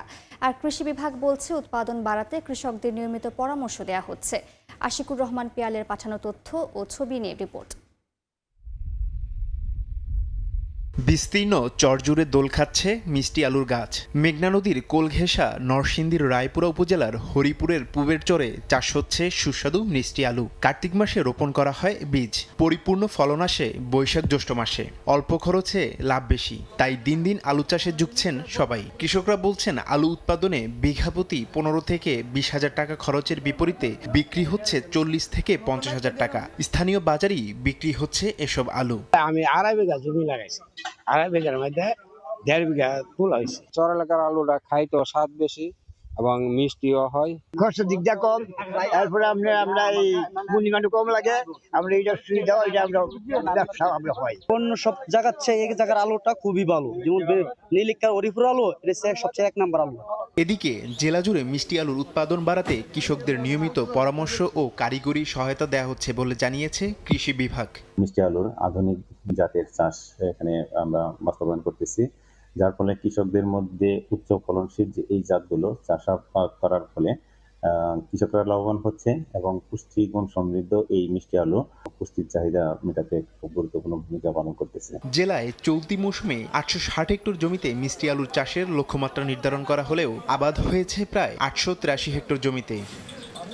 সময় সংবাদ, নরসিংদী। 10 দিনের যুদ্ধবিরতির ঘোষণা দিয়েছেন মার্কিন প্রেসিডেন্ট ডোনাল্ড ট্রাম্প। সামাজিক মাধ্যমে এক বিবৃতিতে তিনি এই যুদ্ধবিরতির ঘোষণা দেন। তবে পুরো বিবৃতিতে হিজবুল্লাহর কোনো উল্লেখ না থাকলেও যুদ্ধবিরতির চুক্তিতে গোষ্ঠীকে অন্তর্ভুক্ত করা হবে বলে জানান ট্রাম্প। অন্যদিকে ইসরায়েলি মন্ত্রিসভায় ভোট হওয়ার আগে লেবাননের সঙ্গে যুদ্ধবিরতির ঘোষণা করায় ক্ষোভের সৃষ্টি হয়েছে ইসরায়েলে। দীর্ঘ সংঘাতের পর যুদ্ধবিরতিতে সম্মত হয়েছে লেবানন ও ইসরায়েল। স্থানীয় সময় বৃহস্পতিবার মার্কিন প্রেসিডেন্ট ডোনাল্ড ট্রাম্প 10 দিনের একটি যুদ্ধবিরতি চুক্তির ঘোষণা করেছেন। সামাজিক যোগাযোগ মাধ্যমে এক বিবৃতিতে তিনি জানান শুক্রবার থেকে এই যুদ্ধবিরতি আনুষ্ঠানিকভাবে কার্যকর হবে। যুদ্ধবিরতি চুক্তি নিশ্চিত করার আগে লেবাননের প্রেসিডেন্ট জোসেফ আউন এবং ইসরায়েলের প্রধানমন্ত্রী বিনিয়ামিন নেতানিয়াহুর সঙ্গে চমৎকার আলোচনা করেছেন বলে জানান মার্কিন প্রেসিডেন্ট ডোনাল্ড ট্রাম্প। দুই দেশের মধ্যে শান্তি প্রতিষ্ঠার লক্ষ্যে এই 10 দিনের যুদ্ধবিরতিতে দুই নেতা সম্মত হয়েছেন বলে জানান তিনি। গেল মঙ্গলবার ওয়াশিংটন ডিসিতে মার্কিন পররাষ্ট্রমন্ত্রী মার্কো রুবিওর উপস্থিতিতে প্রথমবারের মতো ইসরায়েল ও লেবাননের প্রতিনিধিরা বৈঠকে বসেন। ট্রাম্প তার বিবৃতিতে জানান ভাইস প্রেসিডেন্ট জেডি ভান্স পররাষ্ট্রমন্ত্রী মার্কো রুবিওকে লেবানন ও ইসরায়েলের সঙ্গে মিলে একটি স্থায়ী শান্তি অর্জনের লক্ষ্যে কাজ করার নির্দেশ দিয়েছেন। বিবৃতিতে উল্লেখ না থাকলেও যুদ্ধবিরতি চুক্তিতে লেবাননের সশস্ত্র গোষ্ঠী হিজবুল্লাহকে অন্তর্ভুক্ত করা হবে বলে জানান ট্রাম্প। এদিকে ইসরায়েলি মন্ত্রিসভায় ভোট হওয়ার আগে ট্রাম্প লেবাননের সঙ্গে যুদ্ধবিরতি ঘোষণা করায় ইসরায়েলে ক্ষোভের সৃষ্টি হয়েছে। ইসরায়েলি সংবাদ মাধ্যম চ্যানেল 12 জানায় মার্কিন প্রেসিডেন্টের পক্ষ থেকে এই ঘোষণা ইসরায়েলের জন্য আরও একটি বিব্রতকর পরিস্থিতি হিসেবে দেখা হচ্ছে। ইসরায়েলি সরকার এবং সাধারণ জনগণের একটি বড় অংশ চাচ্ছিল না এই যুদ্ধ এখনই থেমে যাক। ইসরায়েল নিজে থেকে ঘোষণা করার আগেই ট্রাম্পের এই আগাম ঘোষণা অনেকের কাছে বিস্ময়কর এবং অপ্রত্যাশিত ছিল। বরকতুল্লাহ, সময় সংবাদ। গাজা যুদ্ধবিরতি টিকিয়ে রাখতে সরাসরি আলোচনা টেবিলে যুক্তরাষ্ট্র ও হামাস। কায়রোতে গোপন বৈঠকে উঠে এসেছে যুদ্ধবিরতির ভবিষ্যৎ, মানবিক সহায়তা আর ইসরায়েলের প্রতিশ্রুতি বাস্তবায়নের প্রশ্ন। মধ্যপ্রাচ্যের এই সংলাপ নতুন করে কূটনৈতিক বাস্তবতার ইঙ্গিত দিচ্ছে। মিশরের রাজধানী কায়রোতে প্রথমবারের মতো সরাসরি বৈঠক করেছে যুক্তরাষ্ট্র ও হামাস। সূত্রের বরাতে সংবাদ মাধ্যম সিএনএন জানায় বৈঠকে মার্কিন প্রতিনিধি দলের নেতৃত্বে ছিলেন জ্যেষ্ঠ উপদেষ্টা আরিয়েল লাইটস্টোন, আর হামাসের পক্ষে প্রধান আলোচক ছিলেন খলিল আল হাইয়া। মার্কিন পররাষ্ট্র দফতর কিছু না জানালেও এই বৈঠককে গাজা যুদ্ধবিরতি টিকিয়ে রাখার গুরুত্বপূর্ণ পদক্ষেপ হিসেবে দেখছেন বিশ্লেষকরা। বৈঠকের মূল আলোচনায় উঠে আসে যুদ্ধবিরতির প্রথম ধাপ বাস্তবায়ন প্রসঙ্গ। গাজা উপত্যকায় ইসরায়েলি হামলা বন্ধ, মানবিক সহায়তা প্রবেশ নিশ্চিত করা এবং অবরোধ শিথিলের দাবিতে জোর দেন আল হাইয়া। একই সঙ্গে এই শর্ত পূরণ না হলে যুদ্ধবিরতির পরবর্তী ধাপে যাওয়া সম্ভব নয় বলে স্পষ্ট করেন তিনি। অন্যদিকে যুক্তরাষ্ট্র ও ইসরায়েলের প্রস্তাবে গুরুত্ব পাচ্ছে হামাসের নিরস্ত্রীকরণ। সূত্র বলছে ইসরায়েল প্রথম ধাপ বাস্তবায়নে রাজি হলেও তার বিনিময়ে হামাসের অস্ত্র ত্যাগের প্রতিশ্রুতি চেয়েছে। তবে হামাস এই প্রস্তাবকে অসম ভারসাম্যপূর্ণ বলে প্রত্যাখ্যান করেছে। উপত্যকায় ইসরায়েলি হামলা বন্ধ এবং নিরবিচ্ছিন্ন মানবিক সহায়তা নিশ্চিত করার দাবি তুলেছে সংগঠনটি। গেল অক্টোবরে যুদ্ধবিরতি কার্যকর হলেও গাজায় বন্ধ হয়নি ইসরায়েলি হামলা। উপত্যকার স্বাস্থ্য মন্ত্রণালয় জানায় যুদ্ধবিরতি চুক্তির পরও দখলদারদের হামলায় শত শত ফিলিস্তিনি নিহত হয়েছেন। একই সঙ্গে ভবিষ্যতে গাজা শাসন, নিরাপত্তা কাঠামো এবং আন্তর্জাতিক বাহিনী মোতায়েন এসব প্রশ্ন এখনও অমীমাংসিত রয়ে গেছে। বরকতুল্লাহ, সময় সংবাদ। পশ্চিম তীরে ফিলিস্তিনি শিশুদের স্কুলে যাওয়ার পথে কাঁটা তারের বেড়া দিয়েছে ইহুদি বসতি স্থাপনকারীরা। ফলে ঝুঁকি নিয়ে বিকল্প পথে স্কুলে যেতে হচ্ছে শিশুদের। মানবাধিকার সংগঠন এই ঘটনাকে একটি বৃহত্তর কৌশলের অংশ হিসেবে দেখছে। পশ্চিম তীরে ইসরায়েলি স্থল অভিযান শুরুর পর থেকে ফিলিস্তিনিদের চলাচলের ওপর বিধিনিষেধ বেড়েই চলেছে, যার সরাসরি প্রভাব পড়ছে সাধারণ মানুষ আর শিশুদের ওপর। অবরুদ্ধ বাস্তবতায় স্কুলে যাওয়া বন্ধ হয়ে গেছে বহু ফিলিস্তিনি শিশুর। পশ্চিম তীরের উম্ম আল খায়র গ্রামে শিশুদের স্কুলে যাওয়ার পথ কাঁটাতারের বেড়া দিয়ে বন্ধ করে দিয়েছে ইহুদি বসতি স্থাপনকারীরা। স্থানীয়দের অভিযোগ, পাশের কার্মেল বসতি থেকে আসা লোকজনই এই বাধা তৈরি করেছে। গ্রাম পরিষদের প্রধান খলিল হাতালিন জানান, শিশুদের নিরাপদ চলাচলের একমাত্র পথ এটি। সে পথ বন্ধ হওয়ায় শিশুদের ঝুঁকিপূর্ণ বিকল্প পথে যেতে হচ্ছে, যা সরাসরি বসতির কাছে দিয়ে যায়। ফলে শিশুদের নিরাপত্তা নিয়ে উদ্বেগ আরও বাড়ছে। টানা দ্বিতীয় দিনের মতো শিশুরা স্কুলে যেতে পারছে না। বসতি স্থাপনকারীরা তাদের স্কুলে যাবার পথটি বন্ধ করে দিয়েছে। ইসরায়েলি পক্ষ আমাদের একটি ভিন্ন পথে যেতে বলছে, যা খুবই বিপজ্জনক ও দীর্ঘ। তাই আমরা জোর দিচ্ছি সেই প্রধান পথ ব্যবহারের ওপর, যেটি দিয়ে আমাদের শিশুরা সবসময় যাতায়াত করেছে। বসতি স্থাপনকারীদের আসল লক্ষ্য শুধু রাস্তা নয়, বরং নতুন বসতি সম্প্রসারণ এবং পুরো জমি দখল করা। মানবাধিকার সংগঠন এই ঘটনাকে একটি বৃহত্তর কৌশলের অংশ হিসেবে দেখছে। তাদের দাবি, বসতি স্থাপনকারী ও ইসরায়েলি বাহিনী যৌথভাবে ফিলিস্তিনিদের ভয় দেখিয়ে এলাকা ছাড়তে বাধ্য করার চেষ্টা করছে, যা কার্যত জাতিগত নিধনের শামিল। পশ্চিম তীরে ইসরায়েলের স্থল অভিযান শুরুর পর থেকে ফিলিস্তিনিদের চলাচলের উপর বিধিনিষেধ বেড়েই চলেছে। নতুন চেকপোস্ট, সড়ক অবরোধ আর বসতি সম্প্রসারণের ফলে পরিস্থিতি আরও জটিল হচ্ছে। আন্তর্জাতিক মহল এই বসতিগুলোকে অবৈধ বললেও বাস্তবে এর বিস্তার থামছে না, যার সরাসরি প্রভাব পড়ছে সাধারণ মানুষ আর শিশুদের উপর। বরকতুল্লাহ, সময় সংবাদ। নিহত হয়েছেন, আহত হয়েছেন আরও অনেকে। ড্রোন ও ক্ষেপণাস্ত্রের আঘাতে বিধ্বস্ত হয়েছে ইউক্রেনের বিভিন্ন শহর। যুদ্ধবিরতির পরপরই এই হামলা নতুন করে উত্তেজনা বাড়াচ্ছে। পাল্টা হামলায় রাশিয়াতেও প্রাণহানির খবর পাওয়া গেছে। ইউক্রেন লক্ষ্য করে রাতভর 700-র বেশি ড্রোন ও ক্ষেপণাস্ত্র ছুড়েছে রাশিয়া। লক্ষ্যবস্তু করা হয় ইউক্রেনের বিভিন্ন শহর। রাজধানী কিয়েভ, বন্দরনগরী ওডেসা এবং শিল্পনগরী দিনিপ্রুতে সবচেয়ে বেশি ক্ষয়ক্ষতি হয়। হামলায় বহু মানুষ হতাহত হয়েছেন বলে জানিয়েছে স্থানীয় প্রশাসন। কিয়েভে মধ্যরাতে সাইরেন বেজে ওঠার পরপরই শুরু হয় বিস্ফোরণ। একটি বহুতল ভবনে সরাসরি আঘাত হানে রাশিয়ার ড্রোন। এতে ভবনটি ধসে পড়ে। শহর কর্তৃপক্ষ জানায়, নিহতদের মধ্যে 12 বছর বয়সী শিশুও রয়েছে। ইউক্রেনের বিমান বাহিনী জানায়, 600-র বেশি ড্রোন ও 44টি ক্ষেপণাস্ত্রের মধ্যে বেশিরভাগই ভূপাতিত করা সম্ভব হয়েছে। তবুও 26টি স্থানে সরাসরি আঘাত হানে রুশ ক্ষেপণাস্ত্র। একই সঙ্গে দক্ষিণাঞ্চলের একাধিক শহর বিদ্যুৎ বিচ্ছিন্ন হয়ে পড়ে, যা পরিস্থিতিকে আরও জটিল করে তোলে। এই হামলার নিন্দা জানিয়েছেন ইউক্রেনের প্রেসিডেন্ট ভলোদিমির জেলেনস্কি। রাশিয়ার বিরুদ্ধে নিষেধাজ্ঞা শিথিল নয়, বরং নিষেধাজ্ঞা আরও জোরদার করা উচিত বলে মন্তব্য করেন তিনি। একই সঙ্গে প্যাট্রিয়ট ক্ষেপণাস্ত্রের ঘাটতির কথাও তুলে ধরেন তিনি, যা রাশিয়ার ব্যালিস্টিক হামলা প্রতিহত করার একমাত্র কার্যকর প্রতিরক্ষা ব্যবস্থা। পাল্টা হামলায় রাশিয়ার ক্রাসনোদার অঞ্চলেও প্রাণহানির খবর পাওয়া গেছে। যুদ্ধবিরতির পরও উভয় পক্ষের এই পাল্টাপাল্টি হামলা শান্তি আলোচনার পথ অনিশ্চিত করে তুলছে বলে মনে করছেন বিশ্লেষকরা।